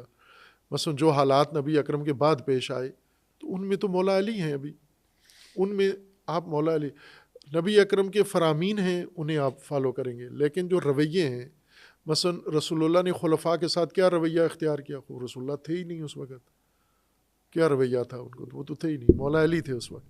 تو مولا علی کا رویہ ہم نے فالو کرنا ہے. شیعہ نے کم از کم, جو شیعہ مانتے ہیں مولا علی کو امام مانتے ہیں, حجت مانتے ہیں, تو ان کے لیے تو مولا علی کے رویے سے ہٹ کے کوئی کام کرنا جائز ہی نہیں ہے. نہیں, جس طرح بنیادی کچھ چیزیں جس طرح آپ نے کہا کہ محبت کیسے کرنی ہے, نفرت کیسے کرنی ہے, رویہ کیسے رکھنا ہے, تو بنیادی چیزیں جو اس پہ حسنہ سے ہم بہت ساری چیزیں سیکھ سکتے ہیں. مطلب ایک مکمل جو آئیڈیل ہم دیکھتے ہیں یا اپنا رہنما یا اس کے طور پہ دیکھتے ہیں, تو اس کے لیے تو ہم فالو حضور کی ذات کو کرنا پسند کریں گے. ایسا ہی ہے, رسول اللہ نے جو اصول بیان کیا ہم ان اصول کو لیں گے. لیکن کچھ رویے ہیں جو رسول اللہ کے بعد پیدا ہوئے ہیں, اضافہ ہوئے ہیں. تو پھر وہ فقہی اختلاف ہے. ان رویوں میں کیا مثلا جیسے ابھی اہل سنت عموماً حوالہ بات بات پہ حضرت عمر کا دیتے ہیں کہ حضرت عمر نے فلاں موقع پہ یہ کیا, فلاں عکس العمل یہ دکھایا, اس طرح کے اس میں یہ کیا. چونکہ اب تو حضور نہیں ہے, حضرت عمر کا دور زیادہ گزرا ہے, تو وہ ان کو ایک دلیل کے طور پر پیش کرتے ہیں. تو شیعہ مولا علی کو پیش کرتے ہیں. صحیح ہے کہ آپ شیعہ اخلاق مولا علی والا ہونا چاہیے, جرت مولا علی والی ہونی چاہیے. جو مولا علی نے کیا ہے شیعہ اس کا پابند ہونا چاہیے, اس سے آگے نہ جائے. اس لیے علی علیہ السلام فرماتے ہیں کہ 2 بندے ہلاک ہو جائیں گے میرے بارے میں. ایک وہ غالی افراط سے محبت کرنے والا جو مجھ سے آگے نکل جاتا ہے، اور ایک بغض رکھنے والا جو مجھے چھوڑ کے پیچھے ہٹ جاتا ہے، یہ دونوں ہلاک ہو جائیں گے۔ تو یہ اسی وجہ سے ہم اس موضوع کو بھی چھیڑتے ہیں صحیح ہے، کہ یہ بالکل۔ وہ بلکہ آپ تاریخ بتا رہے تھے کہ کس طریقے سے شروع ہوا سارا، اس کے شروع یہ ہوا مطابق جو ہے وہ یہ، ساری آؤٹ آف کانٹیکس کوئی چیز تاکہ نہ چلے جائے گا، ہاں میں ذرا کنیکٹ وہیں کر دوں تو اس کے مطابق آپ کہتے ہیں کہ وہاں سے شروع ہوا، لیکن آپ پھر بھی اس کو درست نہیں سمجھتے، جسٹیفائڈ یا پھر بھی نہیں ہے جو لوگ یہ کرتے ہیں۔ نہیں ہونا چاہیے۔ دیکھیں اہل البیت کا مذہب حد درجہ ادب، احترام، ہر ایک کا احترام، یعنی یوں نہیں کہ اہل البیت نے جو مخالفین کا بھی احترام کیا، جی مخالفین کے بھی حرمت کا خیال رکھا۔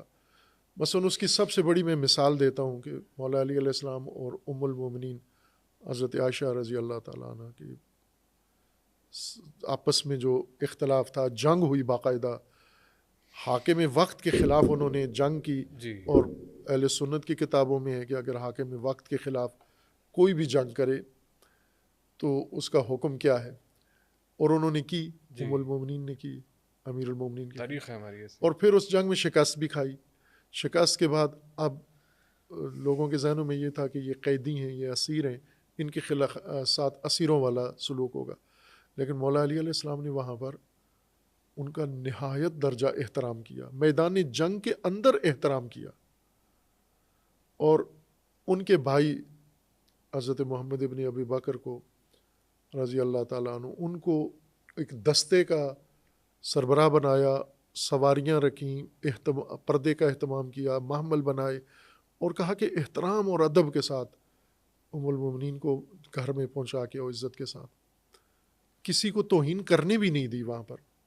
اب ظاہر ہے کہ اختلاف تو ان کا مولا علی سے تھا، ہمارے سے تو نہیں تھا، ان کے ساتھ تھا اختلاف۔ مولا علی نے اختلاف کے باوجود احترام کیا ہے، چونکہ رسول اللہ کی نسبت مد نظر تھی، نسبت وہ حرم رسول تھی، نسبت رسول اللہ تھی۔ یہی چیز شیعہ کو اپنانی چاہیے نا، کہ آپ جب مولا علی علیہ السلام میدان جنگ میں احترام کرتے ہیں تو آپ کو بے احترامی کا حق کہاں سے مل گیا؟ وہ جو کام انہوں نے کیا وہ اپنی جگہ ہے کہ وہ نہیں تھا، وہ تو کوئی بھی نہیں کہتا ٹھیک کام تھا، جائز کام نہیں تھا، لیکن دوسری طرف ان کی جو نسبت تھی اس کا مولا علی نے نہایت درجہ احترام کیا ہے۔ صحیح ہے سر، یہاں پہ اگر ایک اور طرف رہنمائی اگر آپ کرتے چلے جائیں کہ ہماری اس گفتگو سے انسپائر ہو کے کوئی شخص اگر جنگ جمل پڑھنے کے لیے چلا جائے یا بہت ساری چیزیں، مثلا میں جاننا یہ چاہ رہا ہوں کہ جو تمام تر تاریخ ہے یا بہت ساری وہ چیزیں ہیں جس کا آج کی انسانیت سے شاید کوئی تعلق نہیں ہے براہ راست، تو کیا وہ بھی جنت میں جا سکتا ہے؟ کیا یہ مطلوب ہے کہ ہم جو ہے وہ وہی سے چیزیں شروع کریں، وہی سارا کچھ پڑھیں اور وہی سب کچھ کریں، یا آج کی جو انسانیت کے آج کے جو مسائل ہیں ان کے اوپر زیادہ توجہ دی جائے؟ آپ اس کو کیسے مینیج کریں گے، یا کیا آپ کی رہنمائی یا ایڈوائز ہوگی کہ اہم وہ والی بات ہے یہ، تاریخ جو ہے اس کے اندر بہت زیادہ پڑھنا چاہیے، یا وہ ساری کی ساری جو ہسٹری ہے جو کہ بہت خوشگوار شاید نہیں ہے؟ پڑھنا چاہیے۔ میں یہ تو کبھی نہیں کہوں گا کہ تاریخ نہ پڑھیں یا اختلافی باتیں نہ پڑھیں، بے شک مطالعہ کریں، پڑھیں ان کو، لیکن اختلاف جب ہمیں پتہ چل جاتا ہے کہ ان بندوں میں اختلاف تھا، مثلا آج کی میں بات کرتا ہوں، جی میرا خاندان ہے، میرے آبا و اجداد ہیں، ان کا کسی دوسرے خاندان سے اختلاف رہا ہے، اور مجھے اب پتہ چل گیا ہے کہ میرے جی باپ دادا کا فلاں خاندان سے اختلاف تھا، اور آج میں وہ اختلاف پڑھ کے آگاہ ہو گیا ہوں۔ اب مجھے کیا کرنا ہے یہاں پر؟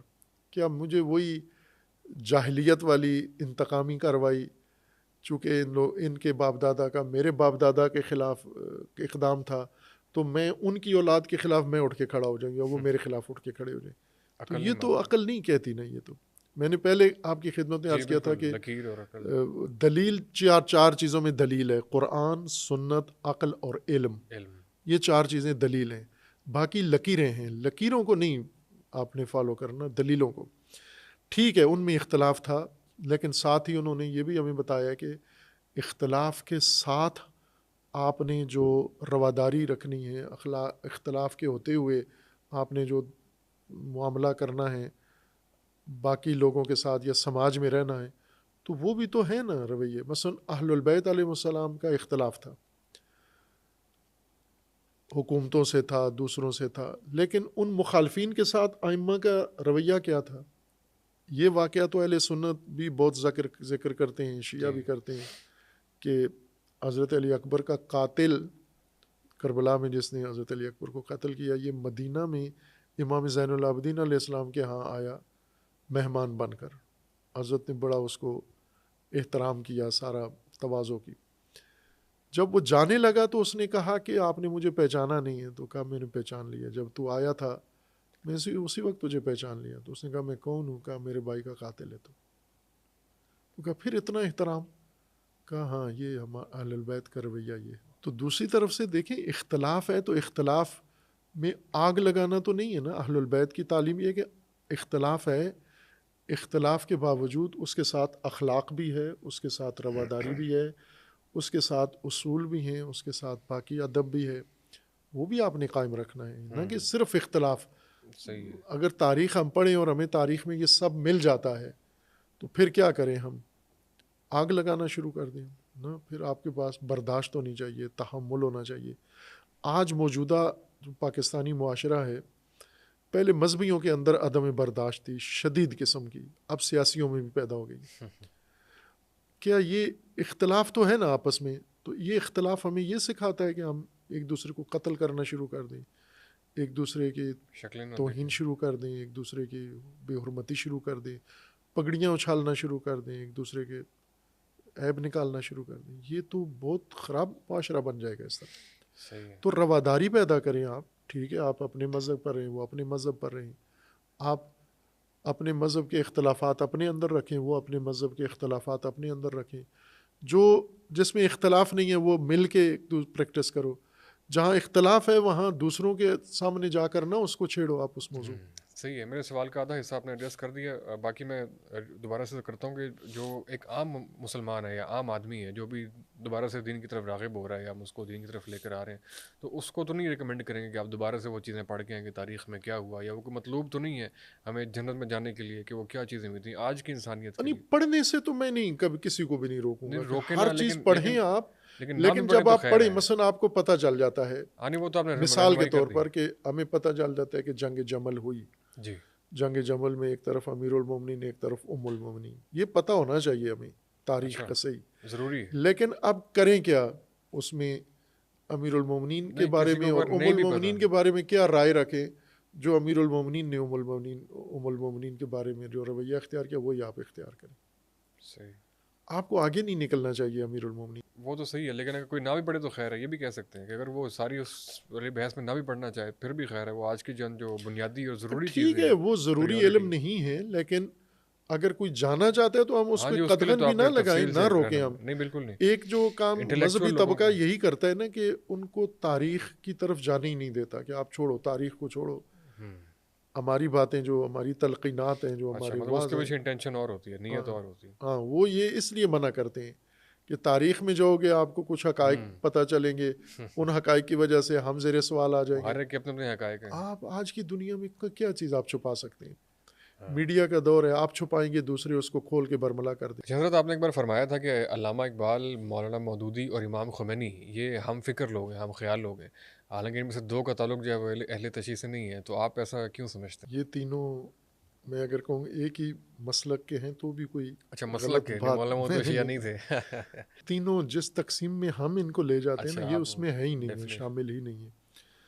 یہ حقیقی معنوں میں اگر میں کہوں نا کہ مجدد جو تاریخ اسلام میں پیدا ہوئے ہیں چند ایک، تو یہ سر فہرست ہیں یہ تینوں.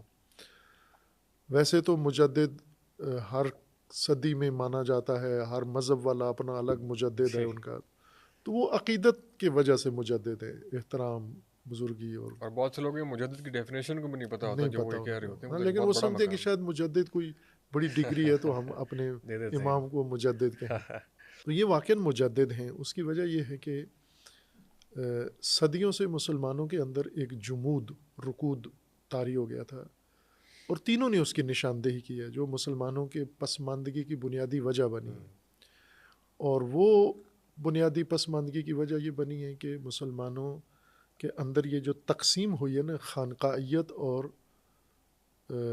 بادشاہت الگ کر دی گئی ہے، حکومت اور دین الگ جو کیے گئے ہیں، اس نے بنیادی تباہی مچائی ہے. یعنی خلفائے راشدین کے بعد یہ مسلک شروع ہو گیا تھا کہ دین کے معاملات الگ کر دیے جائیں، دین کے معاملات مولانا کو سونپ دیں، محدثین، فقہا، یہ مدرسوں میں مسجدوں میں ممبروں پہ بیٹھ کے دین ڈسکس کریں، نکاح پڑھائیں، ایوانوں میں ان کا کوئی تعلق نہیں ہے، وہ حکمرانوں کو سونپ دیں، وہ سلسلہ حکومتوں کا، بادشاہوں کا ملوکیت کو دے دیا گیا، اور آج یہ شیعہ سنی کا مشترکہ مسئلہ ہے، اور یہ صدیوں سے رہا، اور یہ جب تک یہ رہے گا جاری، مسلمان پسماندہ ہی رہیں گے، مغلوب رہیں گے، محکوم رہیں گے، غلام رہیں گے۔ ایسے ہی یہ تینوں بزرگ اس نتیجے پر اپنے اپنے راستے سے پہنچے ہیں، ایک دوسرے کو پڑھ کے نہیں پہنچے، تینوں اپنے اپنے دلائل سے، اپنی اپنی تحقیق سے پہنچے ہیں اس بات کر کے یہ بنیادی چیز ہے جو مسلمانوں کے اندر ہے، یہ دین و دنیا کی جدائی، سیاست اور دین کی جدائی، اور حکومت اور دین کی جدائی۔ اس لیے انہوں نے واپس پلٹایا ہے۔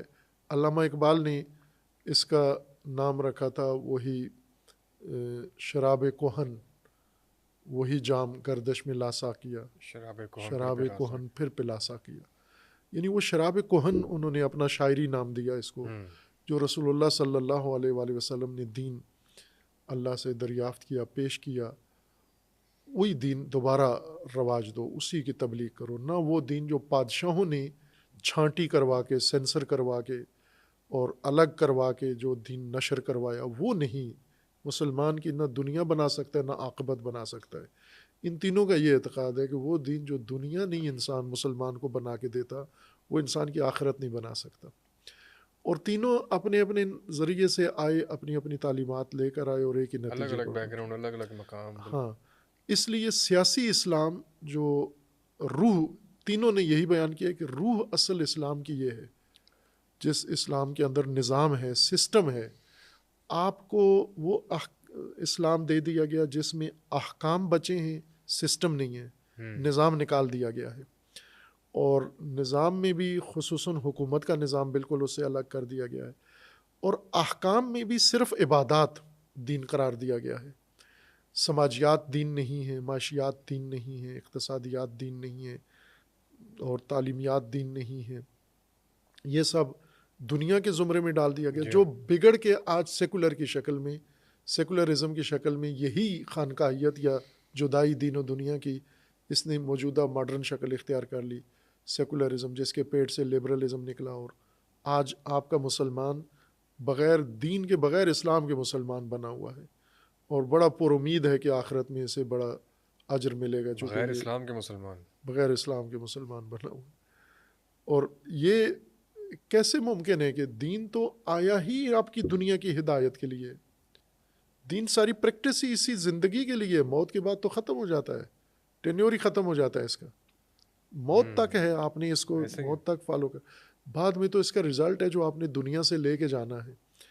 اس لیے ان تینوں کا یہ خیال ہے کہ جامع دین، مکمل دین ہوتا ہی اس وقت ہے کہ جب پوری انسانی زندگی کا اس کے اندر احاطہ ہو، جس طرح قرآن نے رہنمائی کی ہے، جس طرح رسول اللہ نے قائم کیا۔ مثلا تینوں کی بڑی معتبر دلیل کیا ہے کہ رسول اللہ صلی اللہ علیہ وآلہ وسلم نے جو کیا وہ مکمل دین تھا۔ تو رسول اللہ نے ریاست قائم کی، سیاست کی، رسول اللہ نے معیشت کا انتظام کیا، رسول اللہ نے سارا عبادتیں بھی کی، عبادتیں کروائی بھی، جہاد بھی کیا، تجارت بھی کروائی، تجارت بھی کی، یہ سب دین تھا یہ۔ بے شک۔ تو آپ نے کس دلیل سے آ کے چھانٹی کر کے ملوکیت کو سونپ دیا کہ ریاست، طاقت آپ کے پاس ہو، منابع آپ کے پاس ہو، ٹیکس وغیرہ سب آپ کے پاس ہو، عبادتیں مولانا کو دے دیں کہ آپ اس پہ لگے رہیں آپ۔ یہ وہ بنیادی غلطی تھی جو ان تینوں نے ٹھیک کی ہے، اصلاح کی ہے۔ اس لیے مولانا مودودی نے بہت عظیم کام کیا کہ بحیثیت ایک اسلامی اسکالر، عالم، انہوں نے جس تفکر میں آ کر یہ بات کی، یہ بہت بڑی جرت کی بات تھی، کوئی بھی نہیں کرتا اتنی بڑی جرت جو انہوں نے کی۔ اور علامہ اقبال نے اسی طرح اپنی، ظاہر تینوں کی انفرادی خصوصیات الگ الگ ہیں، ایک جیسی نہیں ہیں، مختلف۔ علامہ اقبال کی کچھ خصوصیات ہیں، مولانا مودودی کی کچھ خصوصیات ہیں، امام خمینی کی خصوصیات ہیں، لیکن تینوں جہاں آ کے مل جاتے ہیں وہ یہ نظریہ ہے، ان تینوں کا ایک ہی اسلام، سیاسی اسلام ان کا نظریہ ہے کہ ہمیں جامع اسلام، بلکہ میں کہوں گا جامع اسلام، جس کے اندر تمام حیات انسانی کا احاطہ موجود ہو، اور وہ اسلام جس کے اندر سسٹم بھی ہو، احکام و عبادات نہیں، جس کے اندر سسٹم بھی ہو، وہ سسٹم والا اسلام وہ ان تینوں کے عامل ایسے ہی ہے جو کہ تمام تر گورننس کے بھی ایشوز کو جو ہے وہ ایڈریس کرتا ہے تمام وہ ساری چیزیں.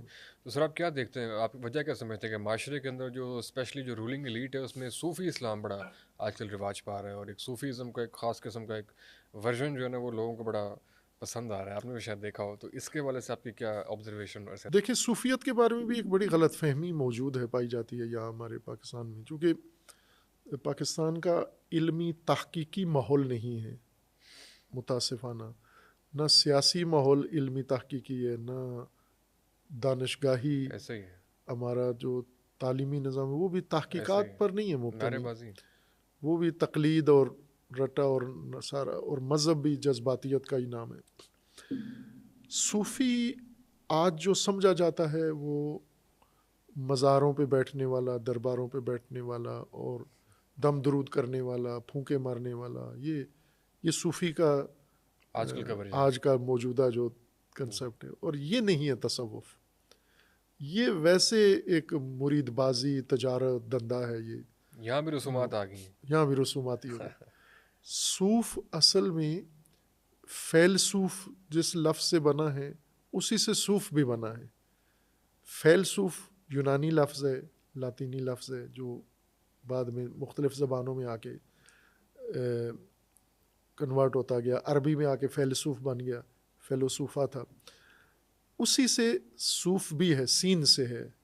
صوف اون پہننے والے کو یا کھدڑ پہننے والے کو, بوریا پہننے والے کو نہیں کہتے, اور یہ کوئی یہاں کی لوکل پیداوار نہیں ہے. یہ بھی ایک قدیم انسانی علم کا ورثہ ہے. جیسے فلسفہ آج کی پیداوار نہیں ہے, ہزاریوں سے, نہ کہ صدیوں سے, ہزاریوں سے فلسفہ انسانی میراث کے طور پہ چلا آ رہا ہے. تو تصوف بھی ساتھ ساتھ چلا آ رہا ہے. تصوف بھی صوف اسی علم کو ہی کہتے ہیں, دانش کو کہتے ہیں, اور صوفی یعنی دانشور, اسکالر. فیلسوف سقراط نے تواضع کے ساتھ انکسار دکھاتے ہوئے کہا تھا کہ میں صوفہ نہیں ہوں بلکہ فیلوسوفہ ہوں, یعنی میں دانشور نہیں ہوں بلکہ دانشوروں کو پسند کرنے والا ہوں. فیلو چاہنے والے کو کہتے ہیں, دوست, پسند کرنے والا. تو انہوں نے تواضع کے ساتھ کہا کہ میں اسکالر نہیں ہوں بلکہ میں علم دوست آدمی ہوں. تو یہاں سے دو الگ سلسلے بن گئے, ایک فیلسوف بن گیا اور ایک صوفی بن گیا. ہیں دونوں بنیادی طور پر دانشور کا ہی نام ہے, لیکن یہ دونوں پھر آئے, ان کے نام پر آگے چلتے چلتے کہاں سے بات, وہ ذرا سی بات تھی, فسانہ عجم نے اسے بڑھا دیا ہے فقط زیب داستان کے لیے. کیا بات ہے, بات کچھ اور تھی, کر کچھ اور دی, بنا کچھ اور دی. تو ایک تو تصوف کے بارے میں بنیادی طور پر یہ غلط فہمی ہے. بہت بڑی غلط. تصوف جو ہے حقیقتاً جو تصوف ہے وہ ملتا ہے, مسلمان صوفیاء نے کیا, زندہ کیا ہے. اور سب سے بڑھ کر جس شخصیت نے تصوف کی علمی بنیادیں, نظریاتی بنیادیں قائم کی ہیں وہ شیخ اکبر ابن عربی ہیں, اور ان کے جو پیروکار ہیں صدر الدین قونوی ہیں اور ابن حمزہ فناری ہیں. اور وہ ایک سلسلہ ہے جو پاکستان میں نہیں ہے, اس مسلک کا کوئی نمائندہ پاکستان میں نہیں ہے. یہاں تو وہ ملا رومی کے بقول کے نہ ہر کے سر نہ تراشت قلندری دانت, یہاں جو زلفیں بڑھا لے قلندر ہو جاتا ہے. بلکہ میں ایک اپنے بچپن کا واقعہ آپ کو بتاتا ہوں. ہمارے اسکول کے ساتھ ایک ملنگ کا ڈیرا ہوتا تھا. وہ چونکہ علاقے کے لوگ تھے, وہ جو ملنگ تھے وہاں بیٹھے ہوئے, ان کا میرے والد صاحب سے کوئی دوستانہ رہا تھا, تو اس وجہ سے میں ایک آنا جانا ان کے پاس کرتا تھا. وہ بھی بڑا احترام کرتے تھے. تو ایک دن میں نے ان سے پوچھا, ان سے میں میرے خیال میں کوئی 8ویں 9ویں کلاس میں تھا, اپنے ایک کزن کے ساتھ وہاں بیٹھے. تو میں نے ان سے پوچھا کہ آپ یہ بتائیے کہ بابا جی آپ بتائیے کہ قلندر کیسے بنتا ہے آدمی.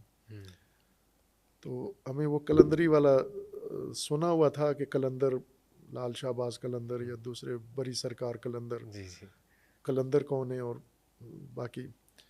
تو میں نے ان سے پوچھا کہ قلندر کیسے بنتا ہے. تو انہوں نے یہ جواب دیا جو ابھی تک میرے ذہن میں ہے. انہوں نے کہا کہ جب کوئی ملنگ جو ہے وہ 2.5 من چرس پوری کر لیتا ہے تو وہ قلندر کے درجے پر پہنچ جاتا ہے. تو میں نے ان سے پوچھا کہ آپ پہنچ گئے ہیں ابھی کلندر کے درجے پر؟ تو انہوں نے کہا نہیں میرا نصاب ابھی پورا نہیں ہوا. یہ مجھے ابھی تک یاد ہے. تو یہ کلندر سازی یہاں ایسے ہوتی ہے. لیکن تصوف یہ نہیں ہے. تصوف علمی اور فلسفہ سے بھی آگے کا علم ہے ایک طرح سے. آپ دیکھیں چونکہ تصوف کے اندر شہودی علم، حضوری علم آ جاتا ہے. فلسفہ کے اندر ذہنی مفہومی علم ہے سارا. یعنی فلسفہ دلیل کے ذریعے ہر بات، ہر حقیقت کو ثابت کرتا ہے. صوفی اسی حقیقت کو مشاہدہ کرتا ہے، شہود ہے اس کا. تو وہ ایک وہی حقیقت شناسی ہے، ہستی شناسی ہے، کائنات شناسی ہے، لیکن معرفت شہودی کے ذریعے سے. اس کو میں نے عرض کیا کہ وہ جو سلسلہ ہے ابن عربی اور ان کے شاگردان اور ان کے فالوورز ان کا ہے، وہ پاکستان میں متعارف ہی نہیں ہے. میں نے کم از کم تو بڑی اور قسم کی چیزیں رواج پائی ہوئی ہیں نہیں ہے یہاں، بالکل ہی الگ چیز ایک بن گئی ہے نا. جیسے اہل البیت کا طریقہ یہاں پر رسومات کی شکل میں ہے. اب آپ لوگ سمجھتے ہیں کہ یہ ائمہ ہدا بھی ہمارے یہی کام کرتے تھے جو ابھی ہمارے لوگ کرتے ہیں. تو ایسا تو نہیں ہے. مولا علی علیہ السلام، امام جعفر صادق علیہ السلام اور ائمہ ہدا، امام حسین علیہ السلام، اصل تشیع دیکھنا ہے تو امام حسین کا نام تشیع ہے. پھر تو ہم سارے شیعہ ہیں اس طرح. تو وہی تشیع، خالص تشیع وہی. اور آپ بھی سارے سنی ہیں پھر تو. وہی جو امام حسین علیہ السلام ہے وہ پورا اسلام ہے، وہ پورا تسنن ہے، وہ پورا تشیع ہے. مجسم اسلام امام حسین علیہ السلام ہے. تو اگر ہم وہی کام کریں تو ہم شیعہ ہیں. لیکن اگر ہم نے امام حسین کے نام پر بہت ساری خود سے، جیسے ایک چیز جو ہمارے ان ملنگ طبقے کو چبھتی ہے، میں کہتا ہوں کہ آپ نے جو حسینیت کے نام پہ جو شروع کر دیے ہیں کام، ان میں سے ایک بھی امام حسین نے نہیں کیا. یہ امام حسین کے ساتھ دشمنوں نے کیے ہیں یہ کام. یہ امام حسین نے تو نہیں کیے یہ کام. حسینیت وہ کام ہے جو امام حسین نے کیا ہے. یزید للکارنا حسینیت ہے. یزید کی بیعت کا انکار کرنا یہ حسینیت ہے. یزید کے مقابلے میں ڈٹ جانا یہ حسینیت ہے. اور ذلت قبول نہ کرنا یہ حسینیت ہے. رائے حق میں گردن کٹا دینا یہ حسینیت ہے. یہ کام کرو نا آپ. جو کام امام حسین کے ساتھ دوسروں نے کیے ہیں وہ آپ کر کے کہتے ہو ہم امام حسین کی سنتیں زندہ کر رہے ہیں. یہ تو نہیں ہے امام حسین کی سنتیں. اسی طرح یہ صوفیت بھی ہے کہ آپ جو معرفت کے طریقے ہیں وہ آپ فیلو کرو. لیکن آج جو خانقاہیت پاکستان کے اندر رائج ہے، جس کو عموماً مثلا پاکستان میں تشدد ختم کرنے کے لیے، دہشت گردی ختم کرنے کے عرصے سے، پرویز مشرف کے زمانے سے یہ تھیوری قائم ہوئی ہے کہ ہم پاکستان کا مذہب چینج کریں، ہم انلائٹن ماڈریشن صوفیت کو رواج دیں. کیونکہ صوفیت میں امن ہے، صوفیت میں پیغام ہے، صوفیت میں فلاں ہے. تو ظاہر ہے انہیں تو معلوم ہی نہیں ہے کہ اصل صوفیت ہے کہ وہ یہ سمجھتے ہیں کہ یہ درباری نظام جو ہے یہ ہم صوفیت ہے، اس کو رواج دے دیں، دمالیں ڈالنا اور بوٹی پینا اور فلاں کرنا. تو یہ تو نہیں ہے تصوف. اس میں تشدد ختم نہیں ہوتا، چونکہ ان کے اندر بھی تشدد آ جاتا ہے اور آیا ہوا ہے ان کے اندر بھی. آپ دیکھیں اس وقت جو بریلویوں کے اندر تشدد آیا ہوا ہے اب میرے خیال میں جی بہت زیادہ. تو اس ٹائم پاکستان پورے میں آپ کو کوئی بھی اصلی صوفی جو ہے وہ نہیں ہے. تصوف نہیں ہے. تصوف کے نام پہ دکانیں ہیں زیادہ. یہ ایک پہلو ہے جو، لیکن اگر ہم دیکھیں حقیقی طور پر اس معرفت کے مکتب کو دیکھیں تو وہ اس میں یہ دوسری چیز جو میں آپ کو صوفیت کے بارے میں عرض کرنا چاہتا ہوں کہ پاکستان کے بعض شیعہ علماء نے تو باقاعدہ یہ نمایاں کر کے بات کی ہے امام خمینی کے بارے میں. شیعہ علماء ہیں تو امام خمینی کو انہوں نے نعوذ باللہ خارج از اسلام قرار دیا ہے. شیعہ علماء نے پاکستان کے تکفیر کی ہے کہ یہ مسلمان ہی نہیں ہے کیونکہ یہ صوفی ہیں. امام خمینی نے ایک خط لکھا تھا گورباچوف کو، اور بڑا تاریخی خط تھا. جب سوویت یونین ڈگمگا رہی تھی، ہل رہی تھی بنیادیں اس کی، گورباچوف نے جو وہ کاسموف کا شروع کیا تھا انقلاب، اصلاحات شروع کی تھیں جو ان کی ویرانی پر منتہی ہوئی. تو اس وقت امام نے احساس کر لیا کہ یہ سلطنت ختم ہونے والی ہے. تو امام نے گورباچوف کو خط لکھا کہ کہیں ایسا نہ ہو کہ آپ کمیونزم کی دلدل سے نکل کے امپیریلزم کی دلدل میں کود جاؤ، مغرب کی طرف چلے جاؤ، آپ سرمایہ داری نظام میں چلے جاؤ. تو میں آپ کو دعوت دیتا ہوں کہ ایک کنویں سے نکل کے دوسرے کنویں میں چھلانگ لگانے کے بجائے آپ اسلام کو بھی ایک دفعہ پڑھ لو.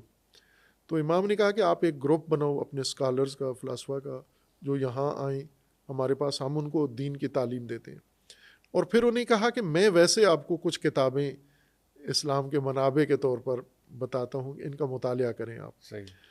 ان مطالعہ کی کتابوں میں امام نے ان کو فلاسفہ کی کتابیں بتائیں. ایک ملا صدر الدین شیرازی جو بڑے فیلسوف ہیں، بہت نامدار فیلسوف ہیں، صحیح. حکمت مطالعہ کے بانی، ان کی کتابیں پڑھیں آپ. اور دوسرا ابن عربی، شیخ اکبر محی الدین ابن عربی کو پڑھیں آپ. ان علماء نے امام کے خلاف ایک طوفان اٹھا دیا کہ ابن عربی تو صوفی ہے، صوفی اسلام سے باہر ہیں، فلاں ہیں، زندیق ہیں، تو یہ امام خمینی بھی صوفی ہیں. اس وجہ سے انہوں نے امام کے خلاف بہت ایک پرچار کیا. لیکن امام خمینی واقعاً پریکٹیکل عرفاء میں سے تھے. ہم شیعہ صوفی نہیں کہتے، عرفاء کہتے ہیں. اچھا. جو مانوی روحانی سلسلوں کے جو ہوتے ہیں، تصوف کے، ان کو عرفاء میں سے. صحیح. تو بڑے نامور عرفاء میں سے ہیں، نظریاتی بھی اور عملی بھی. اور امام خمینی نے یہ خصوصیت علامہ اقبال اور مولانا مودودی میں نہیں ہے، یہ صرف امام خمینی میں ہے، کہ امام خمینی نے عرفان کو اپنا مسلک، سلسلہ، سلوک، اہل سیر و سلوک ہوتے ہوئے، پہلے مشکل یہ تھی کہ تاریخ میں شریعت اور سیاست میں لوگوں سے جوڑ نہیں بن رہا تھا. شریعت میں رکھنا ہے تو سیاست سے باہر آؤ، سیاست میں جانا ہے تو شریعت سے باہر آ جاؤ. امام فقی بھی تھے تو شریعت اور سیاست کا جوڑ پیدا کیا، اور یہ فرمایا کہ سیاست عین دیانت ہے اور دیانت عین سیاست ہے، دو نہیں ہیں یہ چیزیں. امام کو جب کہا گیا نا کہ آپ کیسے، سیاست تو گندی جگہ ہے، آپ کیوں آ گئے؟ تو امام کہا میرا دین ہی میری سیاست ہے، دین ما عین سیاست ماست، ہمارا دین ہی ہماری سیاست ہے. دوسرا کام امام نے یہ کیا کہ اہل حقیقت، چونکہ صوفیہ آپ کہتے ہیں ہم اہل حقیقت ہیں، اہل طریقت ہیں، اہل شریعت فقہا ہیں، اور صوفیہ اہل طریقت و اہل حقیقت ہیں. تو امام واقعاً اہل شریعت بھی تھے، اہل طریقت بھی تھے، اہل حقیقت بھی تھے. اور ایک حقیقت و طریقت کے سالک ہوتے ہوئے امام نے سیاست اور طریقت میں بھی جوڑ تناسب پیدا کیا کہ ایک فیلسوف اور ایک عارف سیاسی انقلاب لے کر آیا. بس اس کا مطلب ہے کہ یہ تصوف جو ہمیں سکھایا گیا ہے غلط ہے، یہ وہ تصوف نہیں ہے حقیقی، یہ وہ طریقت کا راستہ نہیں ہے. طریقت کا راستہ بھی تو یہی ہے جہاں یہیں پر آ کر منتہی ہوتا ہے. ایسے ہی ہے. اور جو آپ نے ڈیفینیشن بیان کی ہے وہ تو کئی میدانوں میں کئی جگہ مطلوب ہے، وہ تو ہونا چاہیے. ڈیفینیشن جو ہے وہ تو بڑی. اگلے سوال کی جانب چلتے ہیں. آپ نے بڑی وہ کیا جو آپ نے ابھی فرمایا کہ سیاسی اسلام جو ہے وہ اصل مطلوب ہے. اس کے اوپر بھی جو اگر ہم آگے چلیں جو اسٹریٹجیز کے اوپر یا لاہ عمل کے اوپر جو ہے اس میں بھی تھوڑا سا ڈفرینس آف اوپینین پایا جاتا ہے. آپ کی جو اس وقت ہمارے ملک میں رائج نظام ہے، پارلیمانی نظام ہے، اس کے حوالے سے بھی رائے تھوڑی سی مختلف ہے. جمہوریت کے ذریعے سے آپ سمجھتے ہیں کہ شاید تبدیلی نہیں آ سکتی، تو پھر جمہوریت کے علاوہ بہت سے لوگ جو پھر اس پہ کاؤنٹر کرتے ہیں کہ الٹرنیٹیو تو ہمارے پاس نظام اب تک کی معلوم تاریخ میں پاکستان کے حالات و واقعات کے اندر نہیں ہے. تو آپ کا کیا طریقہ، کس طریقے سے جو ہے وہ تبدیلی سے ہمکنار کریں گے اس ملک کو؟ ایک بات یہ نا کہ ہم پریگمیٹک طریقے سے سوچیں، یعنی عملیت پسندی کو ہم بنیاد قرار دیں. جیسے کوئی بیمار ہو جاتا ہے نا جی، تو آپ اس بیمار کو لے کے جاتے ہیں کسی ایلوپیتھی ڈاکٹر کے پاس، کسی ہومیوپیتھی ڈاکٹر کے پاس، یا کسی دوا اور سناسی طریقہ ہے، ہاں جی، پنساری، جی جی، حکیم کے پاس، حکیم والا طریقہ ہے. صحیح. یہ 3 رائج طریقے. چوتھا یہ ہے کہ آپ پیر کے پاس لے جاتے ہیں، دم صحیح. درود والے کے پاس. ایک یہ طریقہ ہے جی کہ ہم نے صرف ایلوپیتھی علاج کرانا ہے، بچتا ہے یا نہیں بچتا مریض کرانا یہی ہے. ہم نے ایک یہ ہے کہ نہیں، ہم نے ایسے ہیں پاکستان میں کہ ہم نے ہومیوپیتھی علاج کرانا، ایلوپیتھی کی طرف جانا ہی نہیں. ایسے متعصب فرقے بن گئے ہیں، ایلوپیتھی فرقہ ہے، ہومیوپیتھی فرقہ ہے، حکیم اور پیر. ایک طریقہ یہ ہے کہ اس پریگمیٹک سوچ کو یہ کہتے ہیں، اس کا یہ مطلب ہوتا ہے کہ آپ ان چیزوں کو چھوڑو جس سے نتیجہ نکلتا ہے، جس سے شفا ملتی ہے. ہاں، جس سے شفا ملتی ہے آپ اس کو اپناؤ، جس سے مسئلہ حل ہوتا ہے. بالکل ایسے ہی. وہ ممکن ہے حکیم کی دوا سے ہو جائے, ممکن ہے ہومیوپیتھی سے ہو جائے, ممکن ہے ایلوپیتھی سے ہو جائے. ایک تو یہ کام سیاست میں ہونا چاہیے, پاکستان کی سیاست میں, کہ جو سسٹم نتیجہ دیتا ہے ایسے ہی ہے. تو سر اس اصول پہ آپ بھی ذرا جمہوریت ٹرائی کر کے دیکھیں نا. میں جمہوریت تو ٹرائی ہو رہی ہے نا, نہیں آپ 76 سالہ تجربہ ہے ہمارا. اچھا یہ ہو گئی جمہوریت تو بالکل آپ نے تو نہیں کی ذاتی طور پہ؟ نہیں میں نے نہیں کی, لیکن باقی سارے پاکستان نے کی ہے, تمام سیاسی مذہبی طبقات نے کی ہے, قومی تمام طبقات نے, ہماری فوج نے بھی جمہوریت کی ہے. تو جمہوریت تو آزمودہ طریقہ ہے نا, یہ تو اپنا امتحان مکمل دے چکی ہے کہ اس سے نہیں نتیجہ نکلا ہمارا. وہ فوج والی جمہوریت سے تو نہیں نکلے گا, وہ تو پھر فوج کو تھوڑا الگ کرنا پڑے گا. میں یہ کہتا ہوں نا کہ پاکستان کا اگر آپ اس طرح عملیت پسندی کی طرف جائیں تو نتیجہ یہ ہے کہ جو سسٹم بھی نتیجہ دیتا ہے, جس سے معاملہ حل ہوتا ہے, اس کے ذریعے آپ معاملہ حل کریں. دوسرا یہ ہے کہ ہم آئیں نظریاتی بنیادوں پر, عملیت پسندی کی طرف چھوڑ دیں, نتیجہ آؤٹ پٹ نہ دیکھیں, بلکہ بنیاد دیکھیں, نظریہ کہ کس نظریے سے ہم نے آگے جانا ہے. تو اس صورت میں آپ بحیثیت مسلمان, بات یہیں آ جاتی ہے, یہیں پہ مولانا مودودی اور ہم میں فرق ہو جاتا ہے, یا علامہ اقبال اور ہم میں, یا امام خمینی اور ہم میں, کہ وہ لوگ یہ کہتے ہیں کہ اسلام کے پاس نظام ہے, سیاسی نظام ہے, وہ دعوے دار ہیں. خوب اگر اسلام کا سیاسی نظام ہے تو اس کی بنیادیں کہاں ہیں, جڑیں کہاں ہیں؟ سب سے پہلا تصور حق حاکمیت کا ہے جی, کہ حق حکومت و حق حاکمیت کس کو حاصل ہے. یہ پہلا بنیادی سوال ہے. ایسے ہی. اب جو بھی مسلمان ہے وہ تو کہے گا اللہ کو حاصل ہے, اللہ کو حق حکومت حاصل ہے, اللہ کو حق حاکمیت مختص ہے اللہ کا. ایسا ہی کچھ ہمارے آئین میں بھی لکھا ہوا ہے, آئین میں بھی لکھا ہوا. سوال یہ ہوتا ہے کہ اگر اللہ کا حق حاکمیت ہے تو یہ اللہ سے یہ حق حاکمیت کدھر گیا, آگے منتقل کدھر ہوا, اللہ نے مخلوق کو دیا یا نہیں دیا؟ اگر دیا ہے یہ حق تو کس کو دیا ہے؟ قرآن تو بتاتا ہے کہ دیا ہے, اللہ تبارک و تعالیٰ نے حق حاکمیت اللہ کا تھا, لیکن یہ مخلوق کو دیا ہے اللہ نے. اور وہ مخلوق دو ہیں فقط ٹائٹل اس کے, ایک یہ ہے کہ انما ولیکم اللہ و رسولہ, آپ کا ولی اللہ ہے اور اللہ کا رسول ہے. والذین آمنوا الذین یقیمون الصلاۃ ویؤتون الزکاۃ وہم راکعون. یا آیہ اطاعت کے اندر بتا دیا گیا اطیعوا اللہ و اطیعوا الرسول و اولی الامر منکم, کہ آپ نے اطاعت کرنی ہے اللہ کی, اطاعت کرنی ہے رسول کی, اور اولی الامر کی اطاعت کرنی ہے. اولی الامر یعنی جس کو اللہ نے تمہارا اختیار دے دیا ہے, جس کو اللہ نے تمہارا اولی الامر بنایا ہے. یہاں تک تو قرآن سے, سنت سے, روایت سے, سیرت سے ہمیں ملتا ہے کہ حق حاکمیت اللہ کا ہے, اور اللہ نے یہ حق حاکمیت رسول اللہ کو دیا ہے اور اولی الامر کو دیا. اب آ جاتے ہیں ہم جمہوریت میں. تو جمہوریت میں پہلا سوال یہ ہے کہ جمہور کو حق حاکمیت حاصل ہے, حاکم چننے کا, حاکم بنانے کا حق جمہور کے پاس ہے, جو یہ آگے استعمال کر کے ووٹ ڈال کے حاکم چنتے ہیں. تو یہ جمہور کے پاس حق آیا کہاں سے ہے؟ دلیل کیا ہے اس کے پیچھے؟ لکیر تو لگ گئی ہے, یہ دلیل کیا ہے؟ دلیل سے ہے نا آپ کہ جمہور کو یہ حق حاکمیت کہاں, قرآن میں کوئی آیت ہے کہ حق حاکمیت جمہور کو ہے؟ قرآن میں تو بہت ساری چیزوں کی جو ہے دلائل یا احکامات نہیں ہیں, بہت سی چیزیں جو اب طریقہ چلیں کار سے سنت میں آ جاتے ہیں. سنت میں کوئی دلیل ہے کہ حق حاکمیت ان کے پاس ہے؟ عقل کی طرف سے کوئی دلیل ہے؟ کوئی جو اتھینٹک دلیلیں ہوتی ہیں کسی طریقے سے بھی آپ ثابت کریں کہ یہ حق حاکمیت جمہور کا ہے, حاکم چننے کا. آپ دوسرے معاشرے کے عام چیزیں آپ دیکھیں کہ جمہور کو وہاں حق حاصل ہے یا نہیں ہے. حاکم کا تو آپ نے دے دیا, جمہوریت میں حاکم کا حق جمہور کو حاصل ہے. حاکم سب سے بڑی اتھارٹی ہے, سب سے مرکزی سسٹم حاکم حکومت ہے. یہ جمہور کا کام ہے, سلیکٹ کرنا, انتخاب کرنا, تشخیص دینا کہ کون حاکم کی قابلیت رکھتا ہے نہیں رکھتا.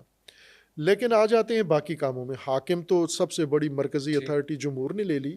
اب آگے جو مثلا جج بنانا ہے آپ نے, یہ جمہور کو حق حاصل نہیں ہے. اس میں بھی الیکشن ہونا چاہیے کہ جج کو, چیف جسٹس کون ہوگا, سپریم کورٹ کے جسٹس کون ہوں گے, ہائی کورٹ کے, یہ نہیں ہے. اب اگر حاکم کسی کو جمہور چن لے جسٹس تو اس کو حق حاصل ہونا چاہیے نا. وہ کہتے ہیں نا جمہور کو یہ حق حاصل نہیں ہے. آرمی چیف وہ جمہور نہیں چن سکتے, وہ سسٹم کے تحت پروسیجر کے تحت ہوگا. یہ کسی یونیورسٹی کا چانسلر ہے, اسکول کا ہیڈ ماسٹر ہے, کوئی بھی ہے, وہ آپ نہیں چن سکتے. آپ حتیٰ جو گھریلو مسائل ہیں, عام روزمرہ کے مسائل ہیں, فرض کریں ایک خاندان ہے, اس خاندان کے اندر 20 افراد ہیں, سارے ملا کے خاندان کی نفری ہے. اس خاندان میں کوئی خاندانی فیصلہ کرنا ہے, لڑکی کا رشتہ آ گیا ہے, اب یہ رشتہ دینا ہے یا نہیں دینا, تو ووٹ نہیں کراتے وہاں پر کہ یہ عورت بھی ووٹ دے, بھائی بھی ووٹ دے, سالہ بھی ووٹ دے, بہو بھی ووٹ دے. نہیں, ان کو اٹھا کے باہر نکال دیتے ہیں. یہ تمہارے متعلقہ مسئلے تمہیں سمجھ نہیں آتا, باہر جاؤ, بڑی بڑوں کی بات ہو رہی ہے. جو روز کے حقوق اپنے عوام کے, جمہور کے اپنے مسائل ہیں, اختیار اس میں بھی ان کو نہیں ہے. آپ نے سب سے مرکزی نظام جمہور کو دے دیا, کہاں سے لائے یہ جمہور کا اختیار؟ خوب ظاہر ہے کہ یہ جمہوریت تو تاریخ اس کی پیدائش معلوم ہے, یہ 250-300 سالہ نظام ہے سارا جو پیدا ہوا ہے. آج فرانس انقلاب سے پیدا ہوا اور پھر اس کے بعد آہستہ آہستہ بڑھا, ابھی بھی پوری دنیا میں نہیں ہے. پھر جو آپ اس کے فضائل پڑھتے ہیں, اس کو مقدس ترین نظام قرار دیا ہے, اس کے نتائج کو بھی نہیں دیکھتے آپ. چائنا میں آپ کا سب سے بڑا دوست ہے, محسن ہے, اور دنیا کا شاید سب سے اہم ملک اس حوالے سے ہے کہ اس نے کمزور ملک کی حیثیت سے ایک طاقت حاصل کی ہے اقتصادی, اور کامیاب ترین نظام بنا ہے. امن ہے وہاں پر, غربت نہیں ہے چائنا کے اندر, اور دنیا کی اقتصاد پہ مسلط ہے. آج ساری دنیا محتاج ہے اس کی, جمہوریت کے بغیر. وہاں جمہوریت نہیں, لیکن آپ کے ساتھ دوستی ہے. پاکستان جتنے ملکوں کا محتاج ہے, جتنے پاکستان کے فرینڈز ہیں, عرب ملک, ایک میں بھی جمہوریت نہیں ہے. لیکن ابھی بن سلمان ہے, بہترین حکومت, اپنی بڑا ایڈوانس ملک, اچھا بھی مانتے ہیں اس کو, بنا رہا ہے نا وہ, آپ کو کر کے دے رہا ہے, رزلٹ دے رہا ہے آپ کو جمہوریت کے بغیر. لیکن آپ ادھر کھبے ہوئے ہیں جمہوریت کے اندر کہ ہم نے ہر چیز جمہوریت سے ہی لینی ہے. وہ تو سر صحیح ہے, پھر الٹرنیٹ کیا ہے فوری طور پر اگر سولوشن کی طرف آئیں تو؟ بے حیثیت مسلمان تو الٹرنیٹ نہیں, ہمیں جمہوریت کا الٹرنیٹ نہیں ڈھونڈنا, چونکہ جمہوریت خود ایک الٹرنیٹ ہے. ہمیں اصل کی طرف پلٹنا ہے, بنیاد کی طرف پلٹنا ہے, وہ ہے الہی نظام. الہی نظام جو قرآن میں ہے وہ امامت اور ولایت ہے. اہل سنت کے ہاں بھی نظام, سیاسی نظام ولایت اور امامت ہے. خلافت پوزیشن کا نام ہے, یہ بھی ایک اصلاح کی ضرورت ہے کہ خلیفہ کہتے ہیں خلف سے آنے والا. یعنی میں نے اس کی پہلے مثال دی تھی, کرکٹ میں پہلی پوزیشن پہ کھیلنے والے کو کہتے ہیں اوپنر, دوسری پوزیشن پہ, چونکہ میں کرکٹ میں نہیں ہوں زیادہ, دوسری پوزیشن پہ آنے والا مڈل آرڈر ہے, اور تیسری پہ, اور اس طرح. اب یہ کوئی رینک نہیں ہے, یہ کوئی کرکٹ کا نظام نہیں ہے, صرف پوزیشن ہے کہ کس پوزیشن میں تمہیں جانا ہے. اسی طرح خلیفہ کا مطلب یہ ہوتا ہے کہ دوسرے نمبر پہ, تیسرے نمبر پہ, بعد میں آنے والا. یہ بعد میں آنے والا اصل ہے کون ہے؟ حاکم, امام. پہلا آنے والا امام وہ مستخلف ہے, دوسرا آنے والا امام وہ خلیفہ ہے, تیسرا آنے والا خلیفہ کا خلیفہ ہے, جانشین ہے. تو یہ خلافت بذات خود کوئی سسٹم کا نام نہیں ہے. خلافت حکومت میں آنے کی پوزیشن کا نام ہے, نمبر کا, آرڈر کا نام ہے. یہ اس آرڈر پہ آنا ہے آپ نے, یا آئے ہو آپ. بس رسول اللہ کسی کی خلیفہ نہیں ہے, رسول اللہ مستخلف ہیں, بعد میں آنے والے خلیفہ ہیں ان کے. تو جو بانی ہوتا ہے وہ بانی ہے, بانی کے بعد جو آتے ہیں وہ خلیفہ ہوتے ہیں. لیکن جو پہلے آیا ہے یا جو آخر میں آیا ہے, سارے ائمہ ہیں, یہ امام ہیں. تو آپ کا جو الہی نظام ہے وہ ولی ہے, ولایت کا نظام ہے, اور اس نظام کے تحت آپ نے نظام قائم کرنے. تو اصل کی طرف کیوں نہیں پلٹتے آپ؟ ہم ہمیشہ جمہوریت, پھر جمہوریت سے بھی آگے کوئی اور الٹرنیٹ ڈھونڈیں. تو واپس ہو, جو علامہ اقبال کہتے ہیں کہ وہی جام گردش میں لاسا کیا, مولانا مودودی کہتے ہیں وہی نظام واپس لے کر ہو, امام خمینی فرماتے ہیں وہی نظام واپس لے کر ہو. ایسا ہی ہے, لیکن اس نظام تک پہنچنے کے لیے اس سے مسئلہ حل ہوگا. میں نے یہاں بچوں سے سوال کیا کہ آپ یہ بتاؤ کہ پاکستان کی حکومت میں بدمعاش ترین آدمی کیسے حکومت میں آ سکتا ہے؟ تو سب نے کہا الیکشن کے ذریعے. اور کوئی ذریعہ ہے مثلاً فاسد لوگوں کا, کرپٹ لوگوں کا حکومت میں آنے کا کوئی دروازہ؟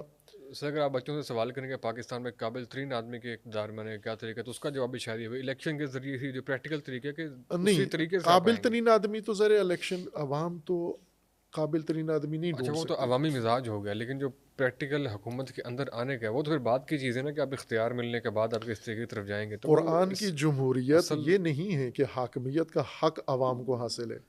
عوام کا قرآن نے حال بالکل واضح کر دیا ہے. ایک تو رسول اللہ صلی اللہ علیہ وآلہ وسلم کو فرما دیا کہ لا تطع اکثرہم, اکثریت کی اطاعت نہیں کرنی آپ کی, یضلوک کا, آپ کو گمراہ کر دیں گے. اکثریت کے پیچھے چلو گے, اکثریت سے فیصلے کرواؤ گے, اکثریت کے ایما پر چلو گے, گمراہ کر دیں گے. عوام کا جمہوری, اسلامی جمہوری, قرآنی جمہوریت اطاعت ہے. عوام کا فریضہ اطاعت ہے, اللہ کی اطاعت, رسول اللہ کی اطاعت, اولی الامر کی اطاعت. ٹھیک ہے, تو ابھی آپ جو فرما رہے ہیں کہ اصل کی طرف واپس آؤ, تو اصل کی طرف واپس آنے کا روڈ میپ کیا ہے آپ کے نزدیک؟ وہ اب آپ کو پہلے تو یہی وہ ہو گیا اپنے تفصیل جو مولانا مودودی, علامہ اقبال یا امام خمینی فرماتے ہیں نا, اس کو ہم فالو کریں. کہ پہلے سب سے پہلے تو یہ ہے کہ یہ صدیوں سے دور لوگ جو سسٹم سے دور ہو چکے ہیں, اسلام سے دور ہو چکے ہیں, سب سے پہلے تو ہم یہ زندہ کریں یہ نظریہ کہ یہ جو تفکیک کر کے, الگ کر کے, سیکولر سسٹم بنا کے, نظام اور دین الگ کر کے, سیاست اور دین الگ کر کے, سب سے پہلے تو ہمیں اس کو پہلے واضح کرنا ہوگا کہ یہ الگ نہیں ہے, یہ ایک سسٹم ہے. پھر اس میں آ کر ہم دیکھتے ہیں کہ جو حاکمیت کی تشکیل کا قرآنی طریقہ یا سنت کا طریقہ یا روایت کا وہ اسلامی طریقہ کیا ہے. صحیح ہے. تو ابھی لاسٹ میں مطلب یہی سوال میں کرنا چاہوں گا, اگر جمہوریت نہیں تو کس طریقے سے جو ہے وہ آپ کو اس کو الٹرنیٹ ہے کہ اسلامی نظام کا قیام کس طریقے سے بھی ہو سکتا ہے؟ دیکھیے وہ تو ایک پروسیس ہے اسلامی نظام, وہ ایسے نہیں ہے کہ آج آپ دھرنے دیں اور چونکہ آپ کے علماء بالکل اس نظریے سے ہی بہت دور ہیں. انہوں نے جو نصاب پڑھا ہوا ہے اس نصاب میں اسلامی نظام شامل ہی نہیں ہے, اس لیے ان کے پاس تو جمہوریت کے علاوہ کوئی راستہ ہی نہیں ہے.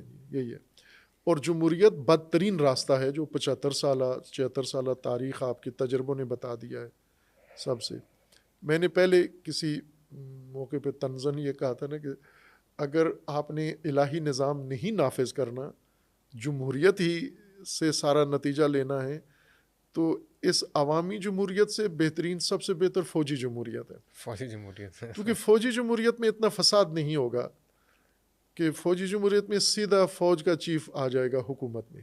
تقریباً رائج ہے اس وقت ہمارے ملک میں اگر آپ دیکھیں تو. ورنہ ابھی کیا ہوگا کہ آپ اس لیگ کا بھی آئے گا, اس جماعت کا بھی, اس کا بھی, باری باری آپ سب کو تجربہ کرتے جائیں گے, سب تباہ کرتے جائیں گے. تو بہتر یہ ہے کہ انہی کے حوالے کر دیں, جب طاقت بھی ان کے پاس ہے, وسائل بھی ان کے پاس ہیں. نہیں آپ تنزن مذاق میں کہتے ہیں یا حقیقت ہے کہ آپ واقعی نظام فوجیوں کے حوالے کرنا چاہتے ہیں؟ دیکھیں میں کہہ رہا ہوں نا کہ جمہوریت جب آپ نے خود ساختہ ایک سسٹم بنا لیا ہے, اور اس کو اسلامی جمہوریت بھی کہہ رہے ہو, اس کو لیبرل جمہوریت بھی کہہ رہے ہو, اس کو عوامی جمہوریت بھی کہہ رہے ہو, تو یہ ساری چیزیں قرآن نے تو نہیں اتاری. عوامی جمہوریت, لیبرل جمہوریت آپ نے اپنی بنائی ہوئی ہیں, تو ایک فوجی جمہوریت بنا لو آپ.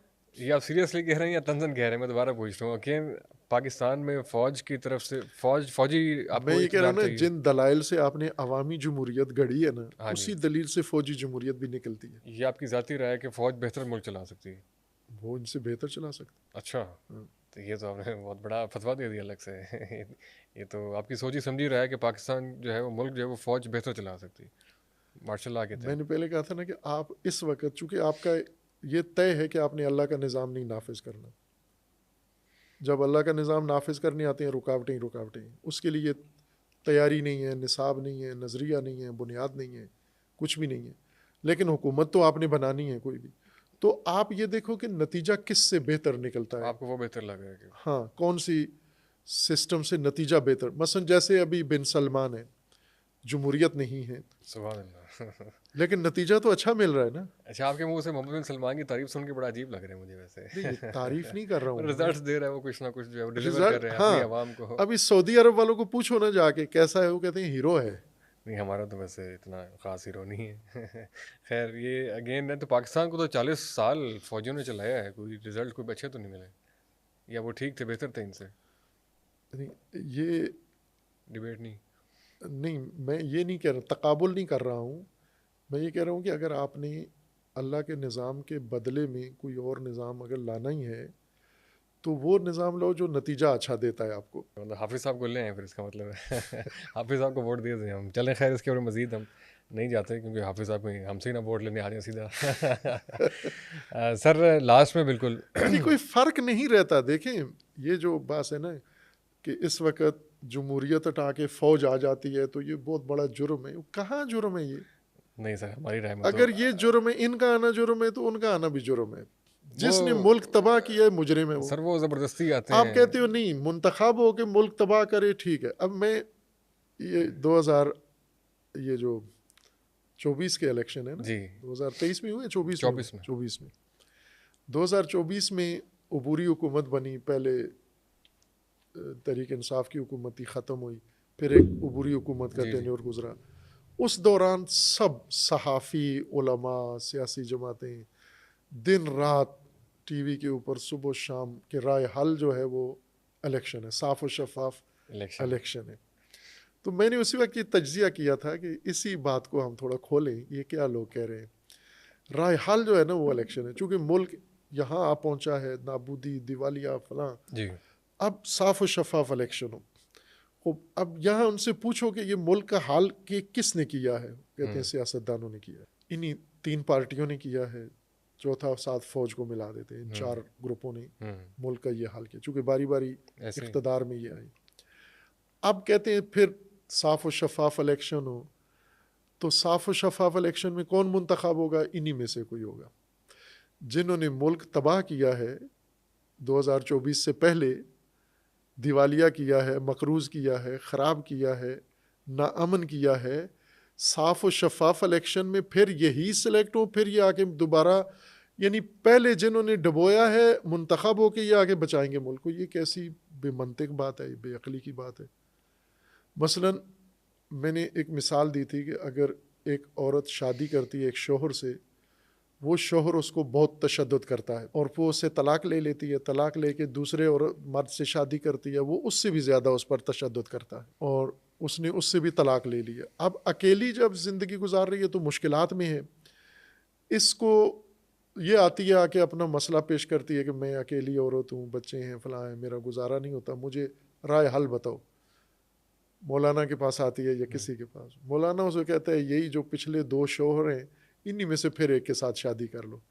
یعنی جنہوں نے اسے تشدد کیا ہے, مارا ہے, پیٹا ہے, طلاق دی ہے, ضائع کیا ہے, آپ کے پاس یہی 2, پھر یہی 2 آپشن ہیں. انہی میں سے 2 میں سے کسی ایک کے ساتھ شادی جو ہے وہ انہیں سے کرنی پڑے گی, لیکن جمہوریت میں جو ہے ملٹیپل آپشنز ہوتی ہیں جماعتوں کی. پہلے آپ اس کو پہلے حکومت میں دوبارہ وہی ہے نا, 3 جماعتیں ہیں اگر ملک فوجی میں, موقع دیں تو 3 جماعتیں ہیں, چوتھی فوج ہے. ان 4 میں سے ہی کوئی آئے گا نا. یہ تو جب ان 4 ڈبویا کس نے ہے؟ انہی 4 نے. الیکٹ ہو کے کون آئے گا؟ انہی میں سے کوئی آئے گا. پھر جو پہلے تباہ کر چکے ہیں یہ کیسے منتخب ہو کے اس کو بنائیں گے کیسے؟ یہ کیا رائے حل بتا رہے ہیں کہ جس دوا سے مرے ہو اسی دوا کو دوبارہ ٹیسٹ کرو شاید. سر مسئلہ تب حل ہوگا جب آپ آئیں گے, الیکشن لڑیں گے اور اقتدار میں پہنچ جائیں گے. الیکشن سے اگر کامیابی ملتی اور انقلاب آتا, جماعت اسلامی 70 انقلاب لا چکی ہوتی ہے ابھی تک, چونکہ اس سے بہتر جماعت اقتدار نہیں ملا نا, نہیں ملے گا بھی نہیں کبھی. جمہوریت کے راستے سے, انتخابات کے راستے سے نظام نہیں بدلے گا. اس سے یہ نظام اور زیادہ آگے بڑھے گا. آپ کو آنا پڑے گا, نظام کی تبدیلی کی سارے باتیں کرتے ہیں لیکن نظام کی تبدیلی کے جو راستے ہیں اس طرف نہیں آتے. یعنی جو دوائی خراب کر رہی ہے وہی بار بار کھاتے رہو, ٹھیک ہو جاؤ گے آپ. کوئی دوسری دوائی اگر تجویز کر دیں آپ نے جماعت اسلامی کا نام لیا, مطلب وہ الیکشن نہ لڑے تو وہ اس کے پاس ملٹیپل 1-2 اور آپشنز کیا ہو سکتی ہیں آپ کے خیال؟ وہ آ سکتے ہیں, وہ امام خمینی کا راستہ اپنا ہے, تجربہ شدہ راستہ موجود ہے. وہ کیا راستہ تھا ذرا بتا دیں. وہ تو الیکشن والا نہیں تھا, انتخابات والا نہیں تھا, نظام بدلنے والا راستہ تھا, انقلاب کا راستہ. کہتے تو وہ بھی ہیں کہ نظام بدلنے کے لیے وہ اس پروسیس کا حصہ ہیں, لیکن وہ آپ نے کہہ دیا نہیں ہے. لیکن خیر اگین الجھن میں یہ کہ آلٹرنیٹ آپشن کوئی ان آپ کے یہ لیے. دیکھیں نا, کہ آپ کے جو تجربے ہیں. جی. عمران خان کی حکومت، میری عمر تھوڑی ہے پاکستان کی عمر سے، لیکن مجھے جو یاد ہے حکومتیں، ذوالفقار علی بھٹو کی حکومت مجھے یاد ہے. صحیح. ویسے میں ایوب خان کی حکومت میں تھا، اسکول پڑھتا تھا، لیکن اچھا. زیادہ یاد نہیں ہے وہاں صحیح اس صحیح. وقت کیا ہوتا تھا. لیکن ذوالفقار علی بھٹو کی یاد ہے مجھے. پھر اس کے دور بعد دیکھا آپ نے. ضیاء الحق کی حکومت آئی، پھر اس کے بعد جو بدل بدل کے آتی رہیں ساری حکومتیں، وہ یاد ہے مجھے، اور ان کا تجربہ اور ان کا سارا میرے ذہن کے اندر. گزشتہ جو حکومتیں، ان میں اس یادداشت میں میرے یہ ہے کہ عمران خان کی حکومت سے زیادہ مضبوط حکومت کوئی بھی نہیں بنی. اس کو ہر طرح کی طاقت اس کے پاس تھی، فوج مکمل اس کے ساتھ، اسٹیبلشمنٹ اس کے ساتھ، اور ہر حکومت کے درمیان ایک مضبوط اپوزیشن رہی ہے. عمران خان کے لیے اپوزیشن بالکل پنچر کر دی تھی ہماری اسٹیبلشمنٹ نے. جی جی. تو اور ناکام ترین حکومت، سارے مانتے ہیں اس کو کہ ناکام بھی رہی. اب یہ شخص کب اس کو حکومت سے رسوائی کے ساتھ، جب وزیر اعظم ہے اور مضبوط ترین وزیر اعظم ہے، الیکشن میں لڑ کے آ کے یہاں بیٹھ کر پھر ذلت کے ساتھ اقتدار چھوڑنا پڑتا ہے. اس سے پہلے نواز شریف کی مثال، نواز شریف وزیر اعظم تھے، مضبوط تیسرے دفعہ کے وزیر اعظم اور تجربہ کار، اور سارے کہاں سے گرے؟ وزارت عظمیٰ سے گرے اور جیل چلے گئے اور ملک سے باہر نکال دیے گئے. خوب آپ دیکھیں نا کہ اگر جماعت اسلامی وزیر اعظم بیٹھی ہو، تو اگر اس حکومت بنا کے بھی جمہوریت کے ذریعے آپ اقتدار میں آتے ہیں تو یہ اوقات ہے آپ کی، کیا کر لیں گے آپ؟ تو اس میں تو اصل مجرم جماعت اسلامی یا عمران خان یا نواز شریف کے بجائے وہ ہیں جو نکالتے ہیں. میرے خیال ہے ان کو نہیں، نکالنے والے ٹھیک ہیں، وہ ٹھیک ہیں. یہ غلط ہے. یہ جو بار بار آتے ہیں اقتدار میں بیٹھتے ہیں ذلیل ہو کے، پھر چلے جاتے ہیں، پھر دوبارہ لائن میں کھڑے ہو جاتے ہیں. ہاں جی، ان کی لائن میں کھڑے ہوتے ہیں، وہ غلط کرتے ہیں. جیسے لائن لگی ہوئی ہے لنگر کی، اور ایک بندہ آتا ہے کاسا آگے کرتا ہے، آدھے آگے سے تھپڑ پڑتا ہے، واپس جا کے پھر لائن کے پیچھے کھڑا ہو جاتا ہے کہ پھر میری باری آئے گی. اگر آپ اس سسٹم میں کچھ کرنے کے قابل ہوتے تو یہ کر لیتے نا یہ لوگ.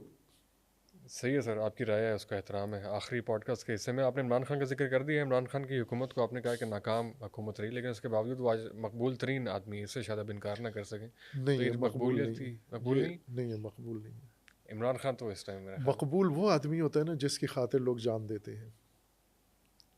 اچھا. عمران خان کے لیے آج تک کسی نے جان نہیں دی. عمران خان عرصے سے، سالوں سے جیل میں ہے، کوئی بندہ باہر نہیں نکلتا. ڈر کے نہیں نکلتے بیچارے، ڈرا دیا ان کو. تو مقبول نہیں ہوئے نا. پھر یہ مقبولیت نہیں ہے. مقبولیت ہوتی ہے جب مقبول آدمی کو چھیڑو نا. آپ پاکستان میں مثالیں ہیں مقبول لوگوں کی، میں نام نہیں لیتا. یا میں ذوالفقار علی بھٹو کی، آپ کو یاد نہیں ہوگا، مجھے یاد ہے. ذوالفقار علی بھٹو جب ان کو پھانسی ہوئی، کتنے لوگوں نے خود سوزی کی. میرے کزن نے کی خود سوزی، بچا لیا گیا ان کو. وہ پولیس نے یا کہاں کیا، لوگوں نے پہاڑوں سے چھلانگیں لگائی نیچے، خودکشیاں، بلڈنگوں سے کودے، دریاؤں میں چھلانگیں لگائی. یہ مقبولیت ہوتی. ممکن ہے ایکسپریشن لوگوں کا میچور ہو گیا ہو اب. نہ مقبولیت، ایکسپریس کرنے کے طریقے بہت سارے ہیں. مقبولیت جس کے اشارے پہ نا لوگ جان دیتے ہیں. یہاں پر عید کا دن گزرا ہے، مقبول لیڈر کے سارے فالوور جتنے عید کے جوڑے پہن کے گھروں میں سیویاں کھا رہے ہیں، لیڈر جیل میں ہے. یہ مقبولیت نہیں ہے. یہ ویسے ایک میڈیا نے تاثر دیا ہوا ہے، اور یہ بھی میں کہتا ہوں یہ اسٹیبلشمنٹ کا خود قائم کردہ تاثر ہے. عمران خان کی مقبولیت، مقبولیت اسٹیبلشمنٹ کا تاثر، چونکہ گراؤنڈ کی مقبولیت نہیں ہے. مقبولیت ہوتی تو لوگ گھروں میں نہ ہوتے، نکل کے جان دیتے اس کے لیے. مقبولیت کا ایک معیار، کوئی ثبوت ہوتا ہے نا. کہاں ہے وہ ثبوت مقبولیت کا؟ میڈیا پہ جو چیز ایک ٹرینڈ چل جاتا ہے تو ہم اسی کو مان لیتے ہیں کہ یہ مقبول کون ہے پاکستان میں؟ وہی ہے جس کے اشارے پہ لوگ مرنے مارنے کے لیے تیار ہو جاتے ہیں، وہ مقبول ہے. صحیح ہے سر، آپ کی رائے جانی بہت کچھ تفہیم اس کی آسان ہوئی. بالکل پوڈ کاسٹ کے آخری حصے میں نوجوانوں کی بڑی تعداد آپ کو سن رہی ہے، ان کے لیے آپ کا کوئی خصوصی پیغام، ہمارے لیے کوئی نصیحت ہے تو وہ پلیز ارشاد فرمائیں. میں دعا کرتا ہوں آپ کے لیے، اور آپ جو آگاہی دیتے ہیں، سنجیدہ پوڈ کاسٹ کرتے ہیں، اور اس میں بعض لوگوں کی طرح نہیں لے جاتے، خود بھی نہیں جاتے حاشیے میں اور لے بھی نہیں جاتے. یعنی الجھنے والے مسائل یا وہ نہیں تشویش پیدا کرنے والے مسائل یا نفرتیں ابھارنے والے یا آپس میں لڑانے والے وہ کام آپ نہیں کرتے. یہ بہت اچھا کام ہے اور امید ہے کہ انشاءاللہ آپ کا یہ چینل لوگوں کی آگاہی میں مؤثر ثابت ہو اور شعور آئے, لوگوں کے اندر بہتری آئے. میں عموماً نہیں کرتا ہوں پوڈ کاسٹ, قبول نہیں کرتا ہوں, ایسے تقاضے بہت زیادہ ہوتے ہیں. آپ کا حافظ صاحب نے ذکر کیا اور پھر انہوں نے بتایا کہ یہ سنجیدہ کام کرنے والے ہیں, تو بڑی ہماری آڈینس بھی بڑی ممنون تھی. اور ہم آپ کے جو فالوورز ہیں یا آپ کے چینل کو سننے والے ہیں, پسند کرتے ہیں, انہیں بھی سلام بھی کہتا ہوں, ان کے لیے دعا بھی کرتا ہوں. اور یہی کہ آپ تعصبات اور منافرت جو موروثی ملی ہوئی ہے اس سے نکلیں باہر اور اپنے دماغ سے سوچیں, اپنی عقل سے سوچیں اور دلیل کے پیچھے چلیں. آپ وہ دلیل ہمیں ممکن ہے ہمارے بزرگوں کے مطابق نہ ہو, ممکن ہے ہمارے رسم و رواج کے مطابق نہ ہو, لیکن یہ بات مسلم ہے کہ اگر صحیح دلیل کے پیچھے ہیں تو یہ دلیل آپ کی دنیا بھی بچا لے گی اور آپ کی آخرت بھی بچا لے گی. اور دلیل قرآن ہے, دلیل سنت ہے مصدقہ و مسلمہ, اور دلیل عقل ہے اور دلیل علم ہے. یہاں سے جو چیزیں آپ کو تصدیق ملتی ہے ان کو قبول کریں. باقی سنی سنائی چیزیں, بزرگوں کی چیزیں, ان کو دلیل پہ پرکھیں. اگر دلیل تائید کرتی ہے تو ٹھیک ہے, اگر کسی سے اختلاف بھی ہے تو اس کو تحمل کریں, برداشت کریں اور اس کے ساتھ بھی جذباتی رویہ, اپنے مخالفین کا احترام کریں, اختلافی رائے کو برداشت کرنے کی ہمت اپنے اندر پیدا کریں اور جذباتیت کے بجائے عقلانیت اپنے اندر پیدا کریں تاکہ اللہ تعالیٰ ہم سب کی اصلاح کرے اور نجات دے اور ہمارے ملک میں خداوند تعالیٰ رواداری کی فضا قائم کرے. آمین. جزاک اللہ خیر علامہ صاحب, بہت شکریہ آپ کے وقت کا, آپ کی انتہائی پرخلوص باتوں کا اور آپ کی تمام تر رہنمائی کا. ہماری آڈینس بہت کچھ یقیناً سیکھے گی. ناظرین, آپ نے بھی گفتگو سنی, بہت ساری باتوں سے آپ کو اتفاق ہوگا, بہت سی نئی باتیں آپ کے علم میں آئی ہوں گی, بہت سی غلط فہمیاں دور ہوئیں گی یقیناً. مزید بھی کوئی سوالات ہوں ہمیں ضرور بھیجیے گا, ہم کوشش کریں گے کہ چند ماہ بعد دوبارہ علامہ صاحب کی خدمت میں حاضر ہوں اور آپ کے سوال پیش کریں. بہت بہت شکریہ. اگلے ہفتے آپ سے پھر ملاقات ہوگی. جزاک اللہ. شکریہ. ماشاء اللہ, اللہ تعالیٰ جزائے خیر دے. کتنا ہو گیا ٹائم؟ یہ 2 گھنٹے 2 گھنٹے ہو گئے, زیادہ ہوا ہوگا.